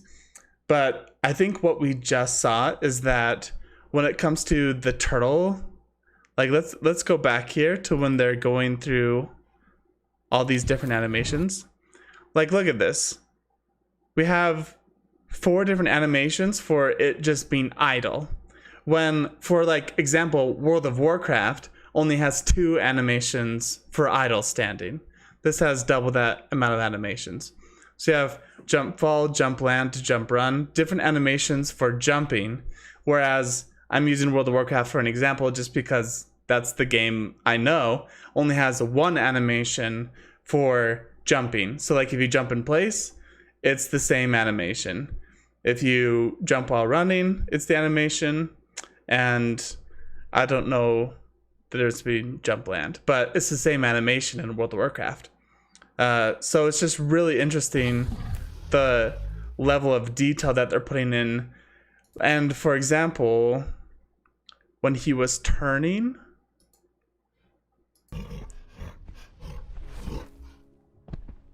like look at this, sidestepping, turning. Like in World of Warcraft, if you're sidestepping, the mount kind of just all of a sudden goes boop and like flips at an angle and starts walking that direction, right? But in this, he actually sidesteps. Or watch, when he turns here, the feet actually turn as if like the animal was walking. So even though you could look at different parts of that animation and say, hey, it's not totally realistic, or like maybe the jumping, like if the animal was actually to the jump, there would be a different curve, ease in, ease out curve on there. This is still way better than any other MMO that we've seen. And the fact that they put freaking galaxies in the shell of the turtle, like, this is just really cool, detailed level stuff. I'm like really excited about that. The neck growing, that's really cool. All right, we'll jump back forward here. Switch to the wrong scene. But I love turtles, so I love that. And just so you guys are aware, that is the Shell of the Ancients. Shell of the Ancients, yeah. Shell of the Ancients, that was something that was limited to last year. I think it was last year. Shell of the Ancients? In one of the months. But it's always nice for you guys to take a look at, as these things kind of come online. Wait, so that mount isn't available anymore? Oh, I hope they make that available for the future. Because that turtle is so cool. So that was one of, I guess Shell of the Ancients was one of the early packs that you could buy, like cosmetic packs. Oh man, like I really hope the best, like the coolest looking mounts and stuff aren't You see, purchasable, right? Because I just hope that there's other ways to get that cool turtle mount. The animation to the sounds to the eventually in-game. Not the TeamSpeak sounds. I know. Oh my gosh. Yeah. There's. You guys heard the TeamSpeak sound today. Yeah. So you guys get to see kind of that and really kind of understand the process and quality that goes into creating these assets. Yeah, and we'll have other turtles and other different mounts that are coming out. We're just we don't want to show off too much of the stuff that you haven't necessarily seen in that realm, because we want stuff to be some semblance of a surprise. Some surprises, yeah. Yeah, we have some cool creatures that are in the works that we haven't quite shared, but I think it'll be cool when people get to experience that in Alpha 2 when we swap over to the new creatures and things like that. Hey, I see people in chat hating on TeamSpeak. I will have you know, TeamSpeak's a very good app, and it has very mature. It's very mature. It has a lot of administrative functions that aren't present in I love Discord, but it has a lot of administrative functions from a professional standpoint that are best in kind of utilizing from a virtual office standpoint, and it's been very beneficial. We have Discord as well that we do activities in as a company, and then TeamSpeak we kind of use as our virtual office space in addition to Slack. So just give you a heads up. We do on-camera stuff too. We have a whole slew of things that we use on our end for goodies and communication and whatnot. But moving on to our next thing here, we have some Valoon leather that is made by Carson. It's not completely done yet, but we kind of want to show you the progress of things. So you can kind of see that. Yeah. I really love the style. Oh yeah, absolutely. The pointy shoes. The Valoon have a heavy. This guy's got little elf shoes. Eastern influence in their culture, and you can see that kind of represented here in the leather set that Carson's working on. Yeah. And then we have the Kalar robes here. I think we might have shown before of this previously, but now you get to see it with all the textures. Okay, these look awesome. This is in a T-pose, but you can just see how amazing it is. And you saw my armor when we were in game earlier, and how like the metal pieces like reflect and stuff. It's pretty crazy. This guy's cool. Yeah, like some sort of like necromancer. This set is a level 20 set, and this is not a cosmetic. This is an in-game achievable armor set, I believe. Whoa, that's really cool. It's only level 22. And then our next one here is made by Ali or Eli. The Aegis of Vigilance, and some of you might recognize this one. I think we had a fan that created this as well. Yeah, I've seen this. Cool, like in our fan art. Oh yeah, one thing I love about these types of shields is just the sheer length, that kind of tower shield look. I don't often see that in MMORPGs. They're kind of a large, piece usually for characters. But I think the way we have set up the character and animations helps to This facilitate. is not made by a fan. I was saying like a fan made fan art of this shield. Yeah, but this is the completed art. Excuse me. This is the completed Official art. official. I think it's cool that the jawbones are piece in game. So what was like the name of wrapped this? into the shield, like it's actual Aegis bone. of Vigilance. That's really cool. Aegis of Vigilance. Got it. Got some tusks down here at the bottom. Yep. Yeah. Ike Live says, "Hey, how can I play the game right now? Only by an invite?" So right now, only very select few people can play the game. At the end of the year is when they open up to Alpha 1. And if you could have purchased your way into Alpha 1 if you like joined the what was it called? The crowdfunding, like if you helped crowdfund it. But yeah, the only way to get part of Alpha 1, which starts at the end of this year right now, is by invite. Yeah, so contacting the developers. And I think they're more likely to invite you if you're creating content for it. So if you do live streams or do videos on YouTube or something, then you could use that to your advantage as you communicate with them.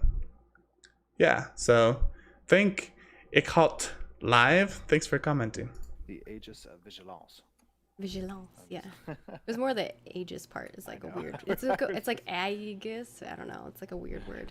Sometimes I look at words and I'm like, why are you spelled that way?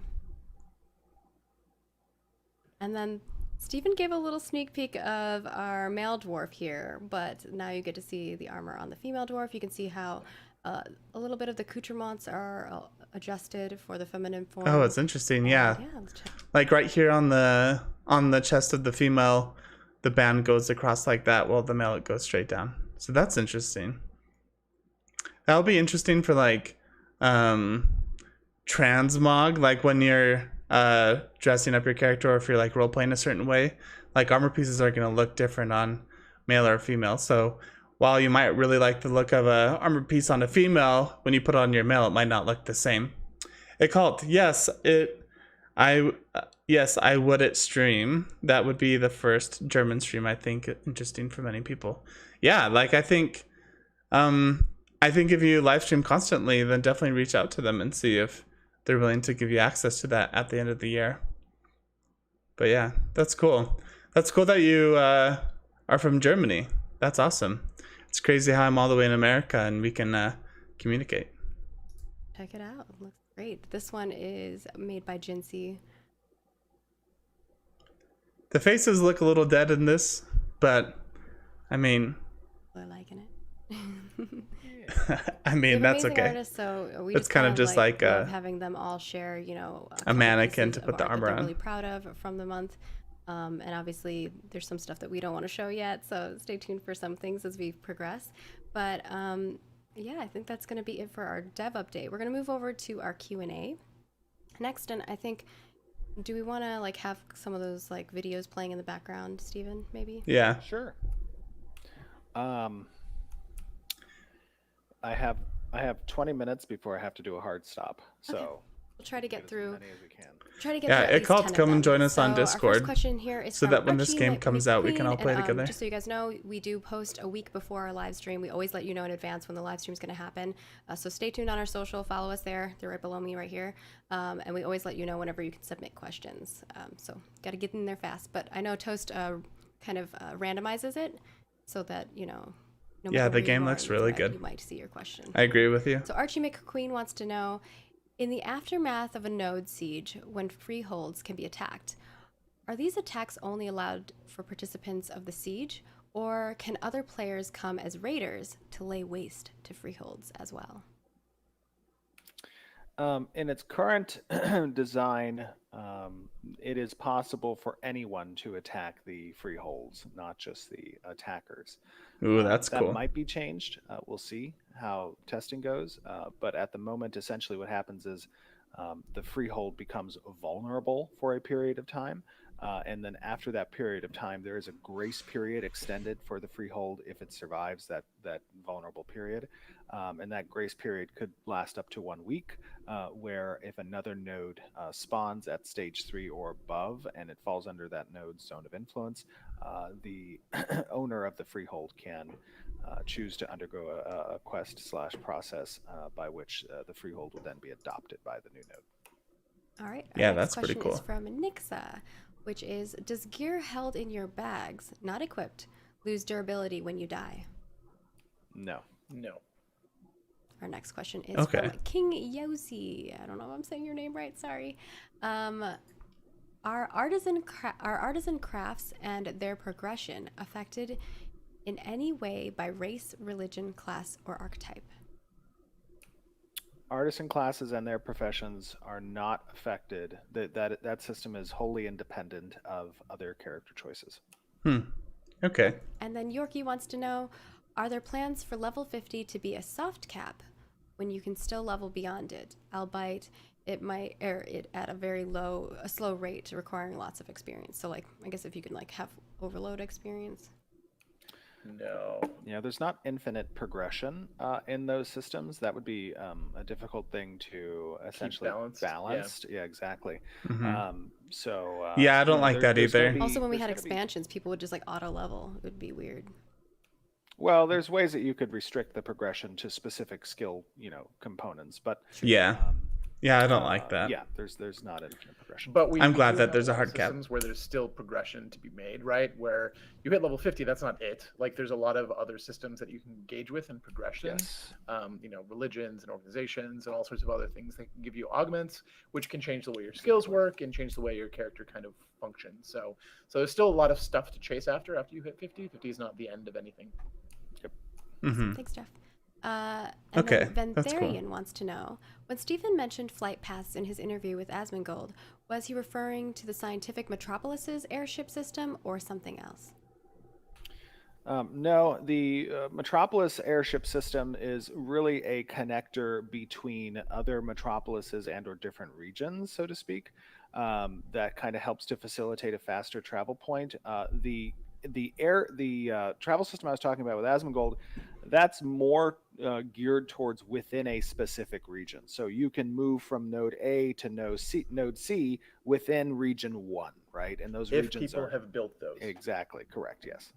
Okay. All right. So there is going to be some And then our next form question of here is from traveling Antivictus. faster. And I think this is specifically, I'm going to preface it a little bit for you, Stephen, as well, is because you had mentioned that in PvP, you'll be able to identify a user or user's class by an icon. So their question is, will each of the 64 classes have their own specific icons? Yes, each class will have its own icon, and not only will you be able to identify by their icon, but you'll be able to hover over the user's nameplate, and it will give information such as level. You'll be able to see the quick buff icon for their gear grade and type, and then hovering over the nameplate will give you their class name as well, and it will show you next to that the combination in case you don't know the class name. Okay. All right. Cool. Yeah, the And- goal is to sorry. kind of communicate the archetype real fast, right? So you can kind of get a sense of, at a glance, what you are, and then more detail will give you the specific subclass. And then if you really want to dig in, you can go and get all that other information too. Awesome. Zimzam wants to know, So you can how do you inspect players. plan to keep Ashes of Creation feeling and looking modern 10 to 15 years down the road with its realistic graphics as compared to a more stylized look? A good cushion. Yeah.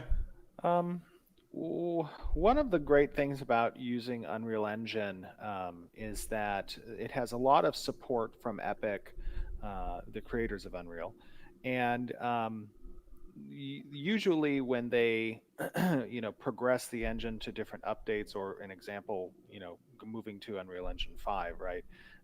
They do so while keeping in mind that there are development studios such as Intrepid that are always trying to keep as up to date as possible. Now, obviously, it's not as simple as just progressing, engine versions. I mean, art itself is created specifically for the game, so it would undertake some effort on behalf of the studio during that time period to make changes to the art, to utilize different third-party tools to help in that regard as well. So it's always a desire of ours to make sure that the game is relevant and updated, and expansions and chapters are introduced that will add additional quality. I mean, if you take a look at other franchises and their games at start and to where they are 10 years later, there's subtle and sometimes significant changes that are made to the game in order to update its visuals and or mechanics. And Ashes will be doing the same thing. And our next Cool. question is from Worth, who wants to know, how will you ensure that explorative professions like animal husbandry... So he basically just said, we're going to do it like other games do it. Like, we're going to try to stay up to date. But, like, I felt a subtle, but, like, we can only do that so much, right? Like, we're building it all around a certain aesthetic. And so we're going to stick to that aesthetic. Of course, we're going to try to make things look nicer, but I don't know. I don't really know what to get from his answer. Breeding won't be completely explored during alphas and betas. And I think we've kind of shown that in the way that we're doing Alpha 1. It's a little island. It is not necessarily the content that you're going to see in the game. But Jeff and Steven, if you want to talk a little bit further about that. Yeah, so part of it is that we... I don't think there will be enough time to fully explore everything, right? A lot of our testing, especially in the early phases, are going to be really directed specific tests. I don't know that we'll ever have, I mean, I guess when we get to beta, things will be open for longer and people will be able to explore more. But like there will be a limited set of content that will be available for that. And that stuff will come online as we get closer and closer to launch. So, I mean, it's not going to be, you're not going to get the full game in beta. There will be things that are locked out and that will come online as we, move toward launch. Right, and to expand just slightly on that, like a lot of the components that go into creating the animal husbandry system are based kind of off. Man, I want to get into alpha. And in order to facilitate the appropriate testing for certain mechanics that exist within systems, you don't have to have the entire variety of options available to just, let's say, for the animal husbandry system, to see every type of combination in order for us to test whether or not that system is working as intended, right? So as Jeff was saying, we can disable a lot of those selections. That'll be a universal theme across some of the systems in order to protect against that, guard against that. Like, I've experienced everything, and this game is now, essentially launched in beta. Our desire is to test everything as much as possible, but we can do so while limiting and mitigating as much as possible the exposure experience. And then Captain Becky wants to know, will different archetypes and classes have different quests connected to node sieges, playing into their strengths? Example, a rogue stealing battle plans. That is a thing we've talked about. I'm not entirely sure because we kind of need to have those quests be equitable.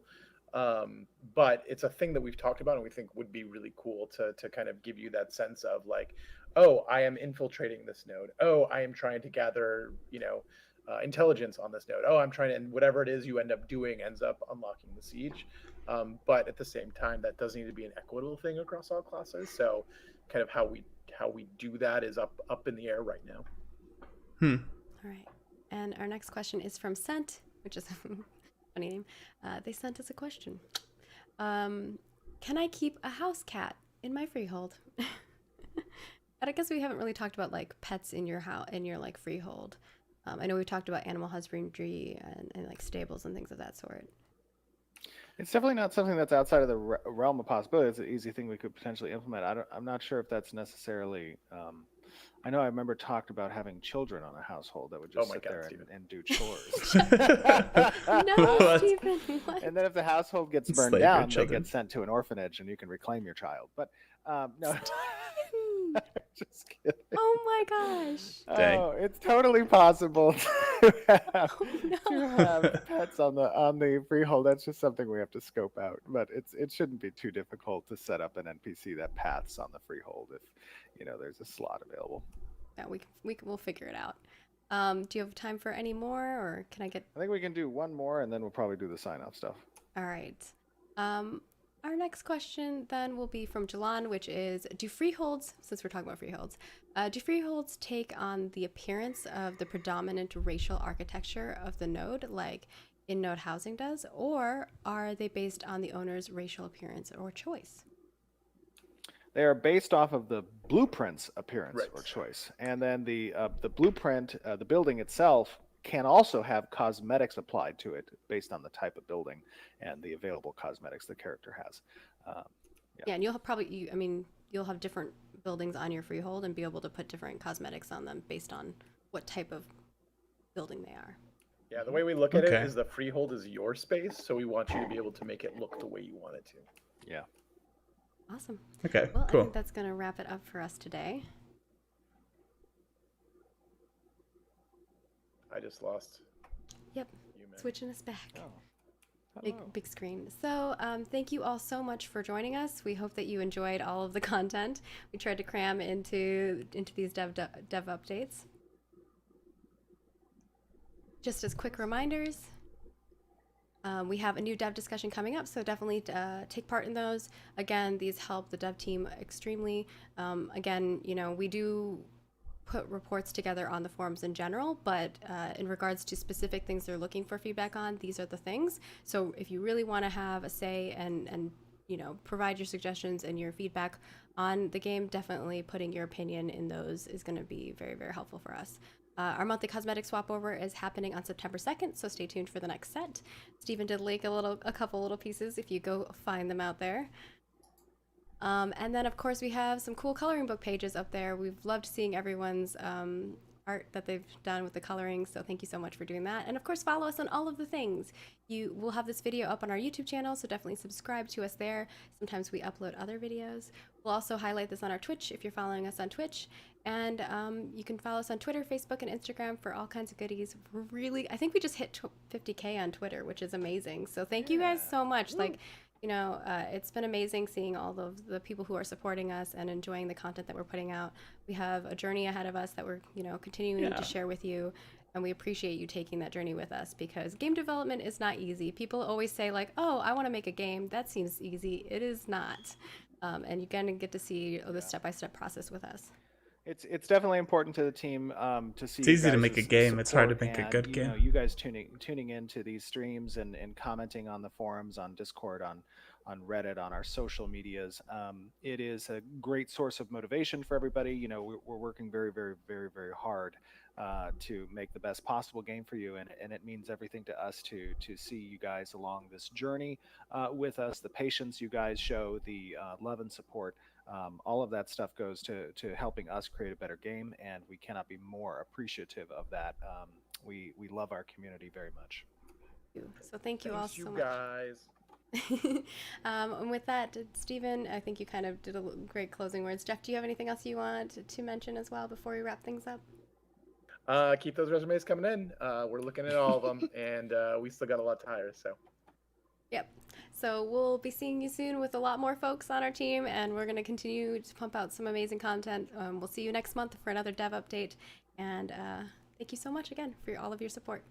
Doodles. Bye, guys. Okay. Okay, cool. I think that's pretty awesome. I think there's lots of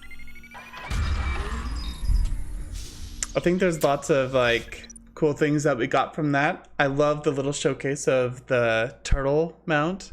I think that was really cool. I like it's interesting seeing the combat system.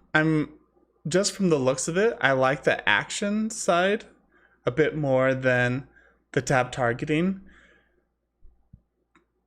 So yeah, I'm not very good at like first person shooters and stuff. So I think if I was playing like a ranged class, then the action side might be a little bit harder for me.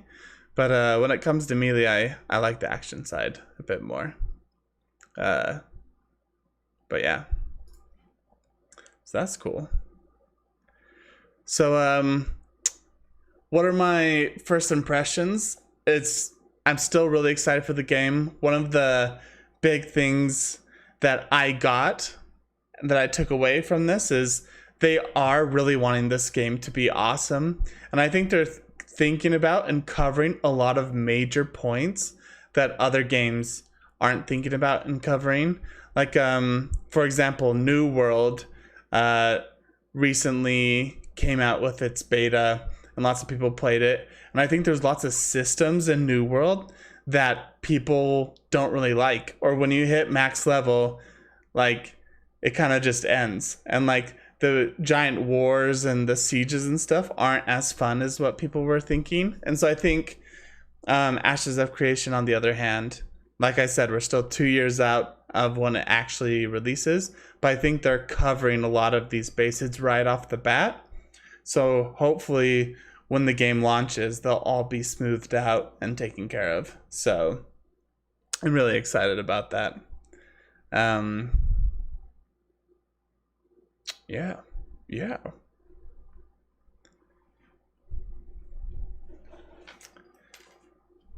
So thank you so much, guys, for sticking around and watching this Ashes of Creations update with me.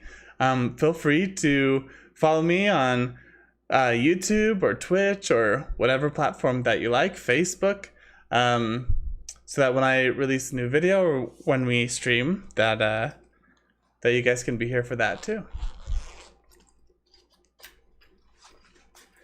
And what I'm going to do real quick here is I'm just gonna color balance my camera. So give me 1 second, guys. We're gonna have some technical errors here. I'm just going to hide that for a second. What am I going for? What am I trying to do here?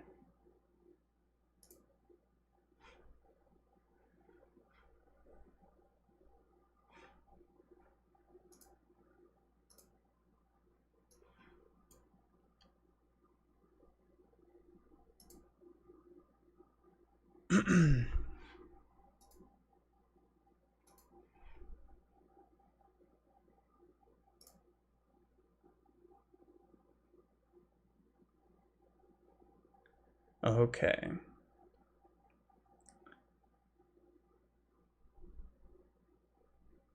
So give me just a little second, guys, here. Gonna take a little break. I'm just gonna get set up for the next one, and then we should be good to go.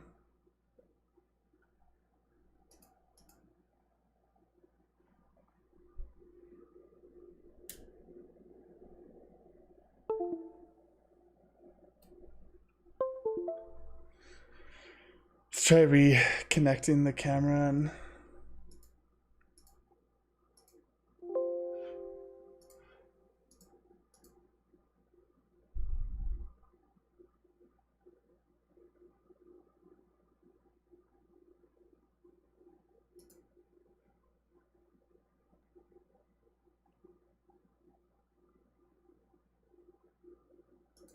okay. You can see the light from the blinds coming in on me.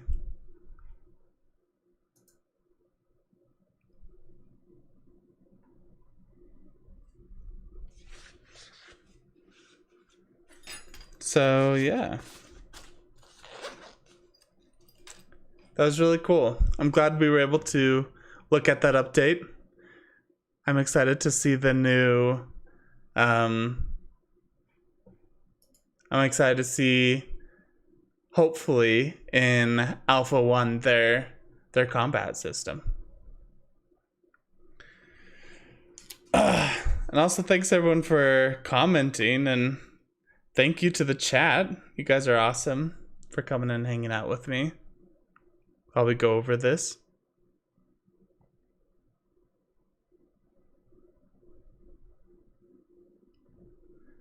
I was hoping they were gonna put out a smaller little video of the action combat, but looks like they haven't yet. So that's really cool. I think right now, like, I just want to go here, go to their news.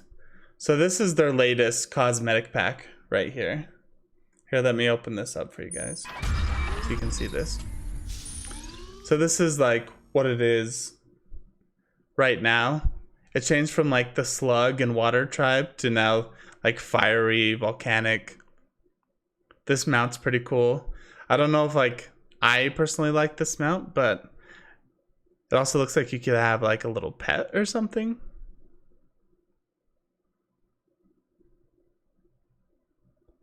So this is just the shadow, but it's showing like you get like a cool run animation. So yeah, this is the pack. I wouldn't buy this pack personally other than for like the beta key, but I would probably get it for the alpha key as well. But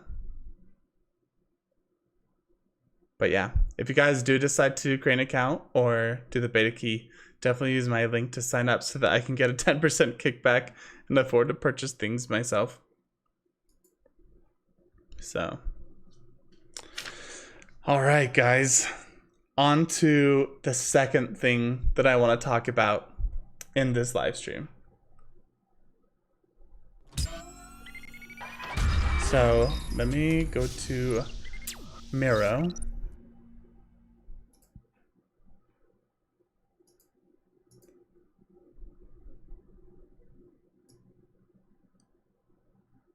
Look at this freaking cool map.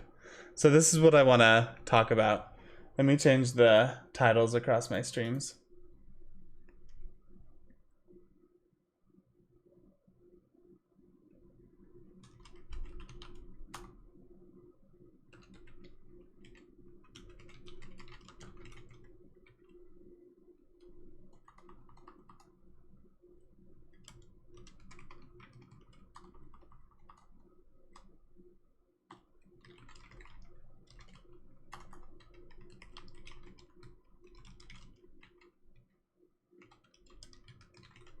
Just gonna change my title here.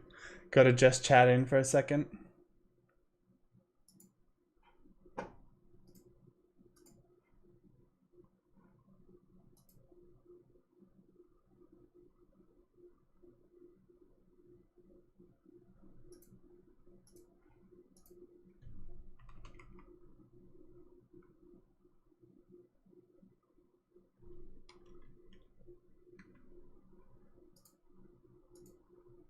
Okay.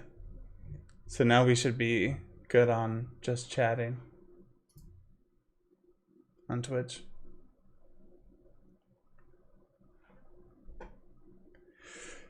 Okay.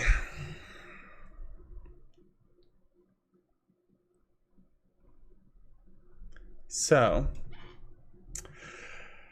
welcome guys to a video where I'm going to talk about cross-pollination between different social media platforms. The main reason why I wanted to do this is because I am trying to create content across all different social media platforms. Now, my favorite social media platforms, which is YouTube, might not be the same as your favorite social media platform, which could be anything but YouTube, or it could be YouTube, but you guys get the point of what I'm trying to say, is that everyone has their favorite social media platforms that they consume content on. Now, the trick is, how do we have links between my YouTube account and all my other accounts across Instagram, Facebook, Twitch, Twitter? Like, how can I help you guys find me across those accounts? And now, you might think it might be really simple. I can just post a link in the description or something. You might think it's really simple where I can just put a link in the description or like in the title. And yes, there's the obvious places where you can put links to your other social media accounts, but I wanted to dive in even even deeper. I wanted to see if I could maximize the cross-pollination across every social media account so that I reduce friction for you guys, the end consumer. So I wanted to make this quick presentation on and share with you what I have found to be the best way to share links on different social media platforms. You can see this awesome, cool mind map behind me. Let's make this full screen here. I'm using that transition as much as I possibly can because I spent so much time doing that little panel animation. So yeah, I'm excited about that. Anyway, I made this diagram and it's a mind map and it's including what I think are the top social media platforms. Now this is going to evolve over time and this might not include some of the social media platforms that you use. Like for example, Pinterest. I don't really know anything about Pinterest. I don't think Pinterest is as relevant as the other platforms, but I might be wrong. Maybe it's just because I'm not in that world. So what I'm saying is I don't have all the bases covered, but I'm hoping that this gives you an idea of the work that I did so that you can continue to research social media platforms moving forward. And so let me just read what I put here. Exploring every possible way to cross-pollinate between social media profiles. This map was put together so that I could easily share my findings with you. This isn't a guide on how to create content across each platform, but rather a tool to properly link your social media accounts so that your followers can easily find you on other platforms. So like I said, the idea was I wanted to remove the friction for people to follow me on other social media accounts because they might enjoy the type of content that's Instagram content instead of watching my live streams on Twitch, for example. So yeah, that I'm just gonna start at the top of the circle. I'm gonna start with TikTok and YouTube. YouTube is the platform I'm most interested in right now, but TikTok is probably the fastest growing platform right now, maybe with LinkedIn. So I feel like this is a good place to start. I'll work my way clockwise around the circle, and we can talk about each of them individually. I'm not going to go into the furthest reaches where I provide examples and detailed descriptions on what to do, but we're going to stick at the basic level here. So TikTok allows you to link sorry, let me get a drink of water real quick. All right. TikTok allows you to link your Instagram and your YouTube pages. It doesn't allow for other social media platforms. It only allows for those two. So if you have a TikTok account, be sure that you link both of those. I would say it's, and take my word for it, I'm still learning too, but I think even if you haven't fully developed your YouTube channel yet, let's say you don't have any videos on your YouTube channel and you have one subscriber, which is your mom. And actually you have two subscribers because you have a second YouTube account and you subscribe to your first one. I mean, let's be honest, right? So you have two YouTube subscribers, no videos, still put a link to your YouTube channel here. Because who knows what happens when you decide to start creating YouTube videos. Then hopefully, if your TikTok is blowing up, you're already getting leaked through traffic and leaked through followers that are over and who are subscribing to you on YouTube. So adding your YouTube and Instagram account, even if you don't have any content on those places, is not going to hurt you at all. If anything, it just saves you work later and might give you a small boost when you do start putting content on them. Social commerce and website link. So both of these are experimental and you can, both of these are experimental and you can only do them if you join the TikTok like a testing program, and you can do that by going into the settings and signing up for it. I think you do have to download a second app in order to do that. But this allows you to also, in addition to your social media links, you can also put a website link in there as well. And same with social commerce. If you're wanting to link to basically any other third-party thing, whether you're being sponsored by someone, it's by the same route as that. All right, YouTube. YouTube is a beast, and it's broad and it's deep. And so yeah, let me just get started on YouTube. On YouTube, you can have a video, and your video can have comments, you can have cards, it can have an end screen, and a description to your video. All of these places are great places for you to include links. Now, something that is sort of going to be a thread throughout all of this is that your descriptions are per video basis. And oftentimes, let's say you change the URL to your Facebook profile. Let's say you go through rebranding, or you finally get your name for some reason because you couldn't get it before. So you change your URL to match your branding or your name. That means all your previous YouTube videos and all your previous comments and all your previous cards are going to be linking to the wrong URL. And you can't go and change that URL. You can't go change that URL unless you go to every single description individually and manually change it. It's just way too much work. So I listed it down here at the bottom, but there are third-party link managers, and the best one that I found so far is Linktree, linktr.ee. This is the best one I found so far. If you guys find a better one, please let me know. But what these third-party link managers do is, instead of putting a link to your Facebook page, what you do is you put a link to your link manager. And so if you ever change the link in your link manager, it changes all your links in the description of all your videos. So I don't want to go too much into that, I don't want to go too in depth into that. But this is a great option for YouTube videos so that you don't have to go back in time and go to every description individually to change those. Vox, that is a very interesting question. Do cows have hair on their udders like people do? I have no idea. I feel like that's something you could Google and find out. Vox 3.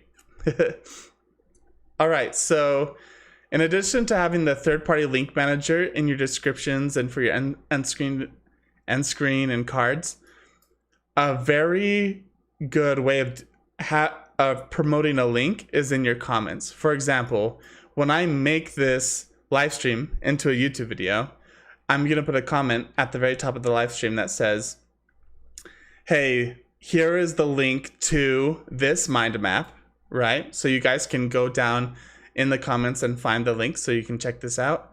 And I'm going to try to incite a conversation around that. So comments are another great way to share links. Vox 3, I can't cite Google in MLA format, but thanks anyway. Yeah, for sure, Vox.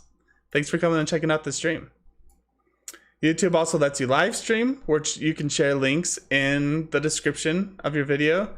So for example, right here, I'm going to go ahead and share this live stream. I'm going to copy the board link and I will paste it in the chat so everyone can go and check out this board as I talk about it. On Twitch, you have a channel page, and on the About tab, you have panels and social links, so you can set those up. You can also live stream on Twitch as well, so you can put in the chat certain links to places you want your followers to go. Discord, you have your own personal profile where you can put social media links, but you also have community pages where you can set up links. Twitter has a profile where you can put one single URL, So this would be great for like a portfolio URL or like a website URL. I also think this is a great place for your link tree URL or another third-party link manager, because you can easily change this URL across all of these different social media platforms really easily. In your tweets, you can include links, and you can create moments of multiple tweets that all have links out to places too. So these are all great options for Twitter. Now, again, if you want to learn more in depth about sort of what I laid out here for examples, definitely go check out this mind boards to look into that. Third-party link managers, like I mentioned before, they manage links across all of your social media platforms with one single URL. So you put the same URL everywhere, but then you can go log into your account, for example, at Linktree, and manage where that URL points people. So for example, let me see. I'm gonna find this is my Linktree right here. So for example, I pointed it to where people could just click on one URL, which is like my website URL in a lot of social media profiles, and it takes them to this page where you have lots of different links that they can go click on and find me in whatever platform they like the best. These don't have to be social media links. These could be, like this could be a list of Amazon affiliate links or links to third-party websites or your favorite videos on YouTube, or like you can totally customize the name of each of these links and where they link to. But these are just what I've sort of set up for this demonstration. This is the current one that I'm using to link to all my different social media profile accounts. So having a link manager like the Linktree is a great option for cross-pollination between different social media platforms.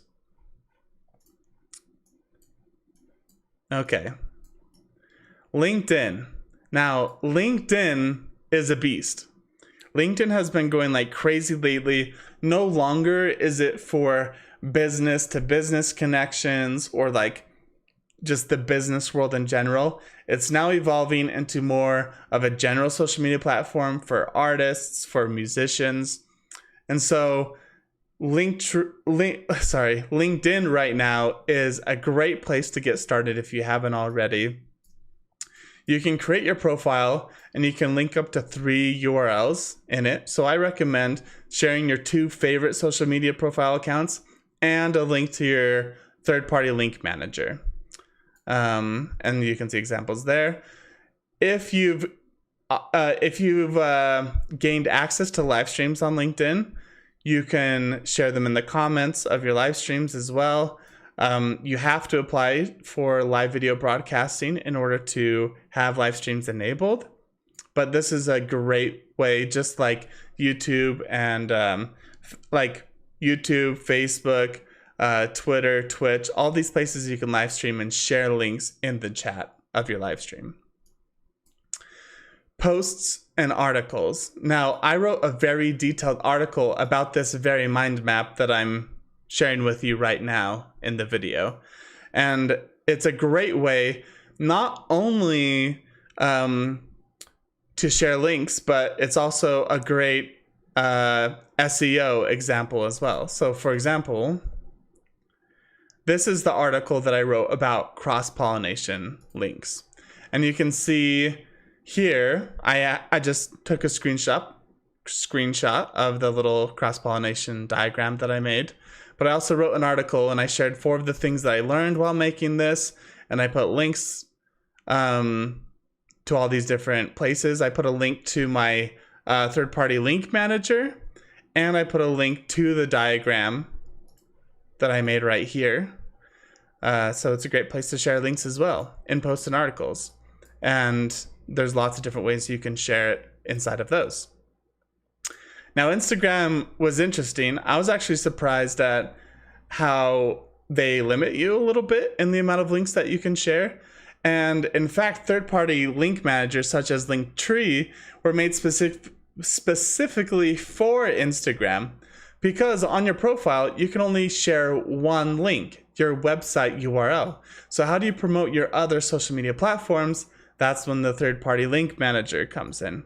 So again, I recommend putting Linktree there, or a website, your own personal website URL, where it can be a crossroads for people to go to if they want to find your other content. With your stories, you can make IGTV type posts, similar to like many YouTube videos, where you can put links in the description, and you can make more written long form image posts where you can put links in the description. You can also have swipe up features.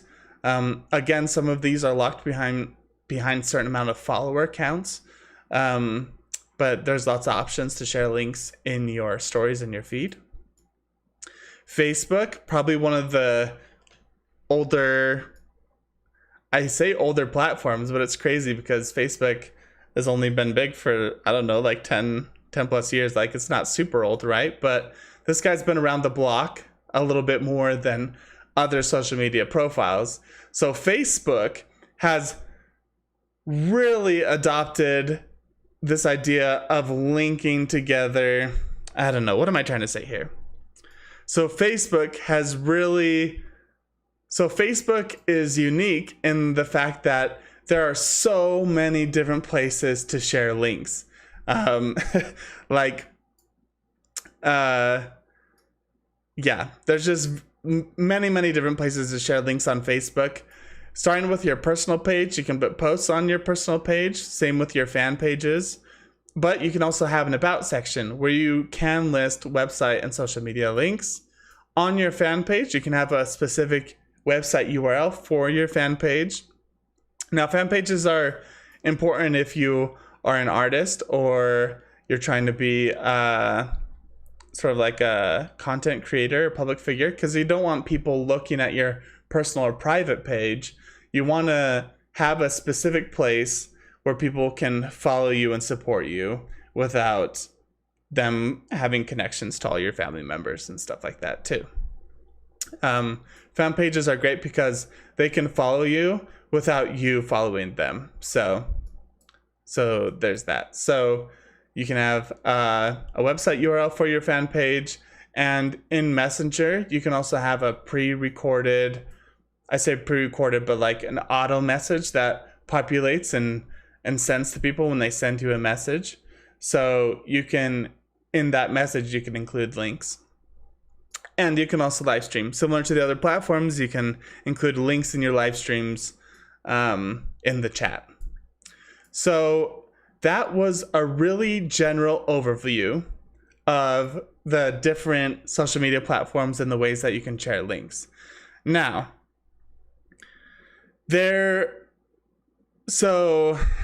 what am I trying to say here?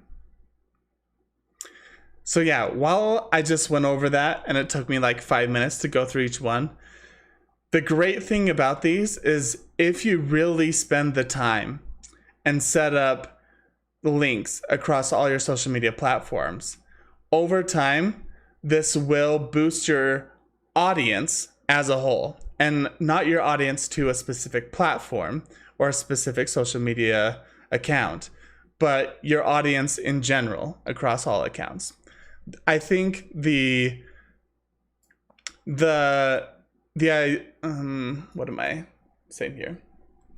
We're starting to move into an age where there are so many different social media profiles, and communities form in each of these platforms. You know, let me say this again. We're moving to an age where there are so many different social media platforms, and specific communities love specific platforms. So if you are trying to boost your brand, or for me, as an example, I'm a performer, I want to be an actor, I'm trying to boost my self-brand, it's important that I'm creating content across multiple different platforms, so that if one goes under, my community is still there, let's say YouTube just dies all of a sudden and it goes out of business. My community is still part of all my other social media platforms. And it's because of this network that I have formed. It's because I've been cross-pollinating, not only with content, but by connecting the platforms themselves to each other. So I think this is really beneficial and useful, and I'm hoping that it's helped you out as well. If you, like I said, if you want a link to this little mind map that I've made, definitely check out the link. I'm going to put it in the description as well as in the comments. I'm going to put the link everywhere to kind of demonstrate to the point of what I'm saying. Also, feel free to follow me on. Let's try this. Let's try this little plug again. Also, if you've found this video helpful, let's try for take 3.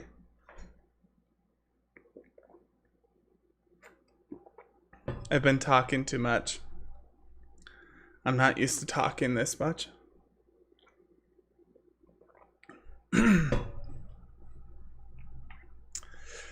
Also, if you found this video helpful, feel free to follow me. I am dedicating myself and my channels to finding the best ways to make this a full-time career. So I put out sort of tips and tricks like this all the time, and we just goof around and have fun. So definitely feel free to follow me on any single social media profile that you enjoy the most.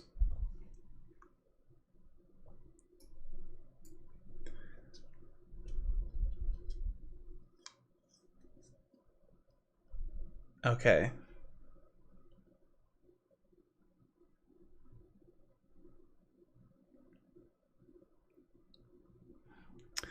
So yeah, there was that right there. I'm just recording these things so I can make them into YouTube videos later.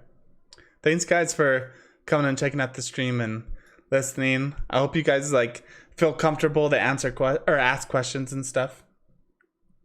These little dots are getting kind of annoying. I gotta wait till the sun goes down a bit more. So yeah, I think the very last thing that I want to do in this stream, guys, is I want to just set up a donation button. Now I know this is probably the most boring thing that needs to be done, but I kind of just want to live stream it. Maybe I can show you guys how I'm doing it so that you guys can do it for your live streams as well if you're interested.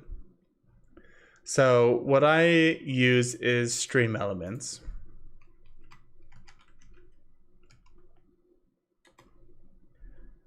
And we can kind of see my overlays and stuff here. So what am I doing? Tipping settings? Is this where I'm going? Okay, PayPal. Okay, so I do have my PayPal thing.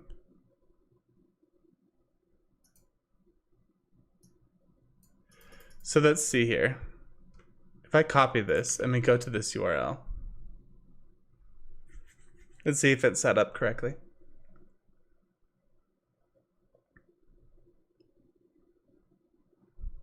Okay, it is.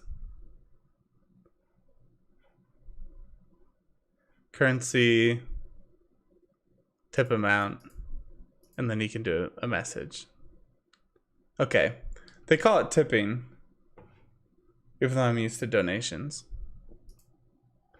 And then I just want to make sure my alerts are set up okay. So I think I use Streamlabs for my alerts.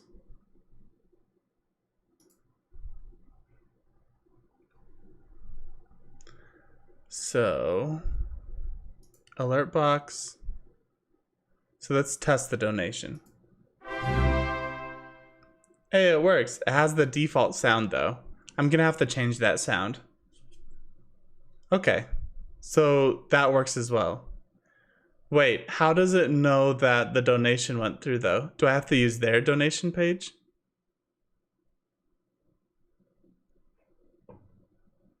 Donation history? I haven't had anyone donate yet, so. Is it connected to Is it connecting to my PayPal account?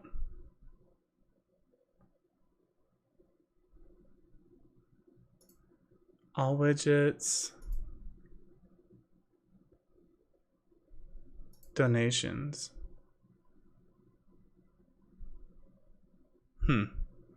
Okay. I don't know. This is going to take me longer than I thought. So I'm probably going to end the live stream here. Also, the light is getting annoying for me because it's like shining through the blinds. But I'm going to end the live stream here. Thank you guys for coming and checking it out. I know I'm talking about a million different random topics, but I'm glad you guys stuck around to say hi to me, to chat in the live stream. So yeah, thank you so much. And we will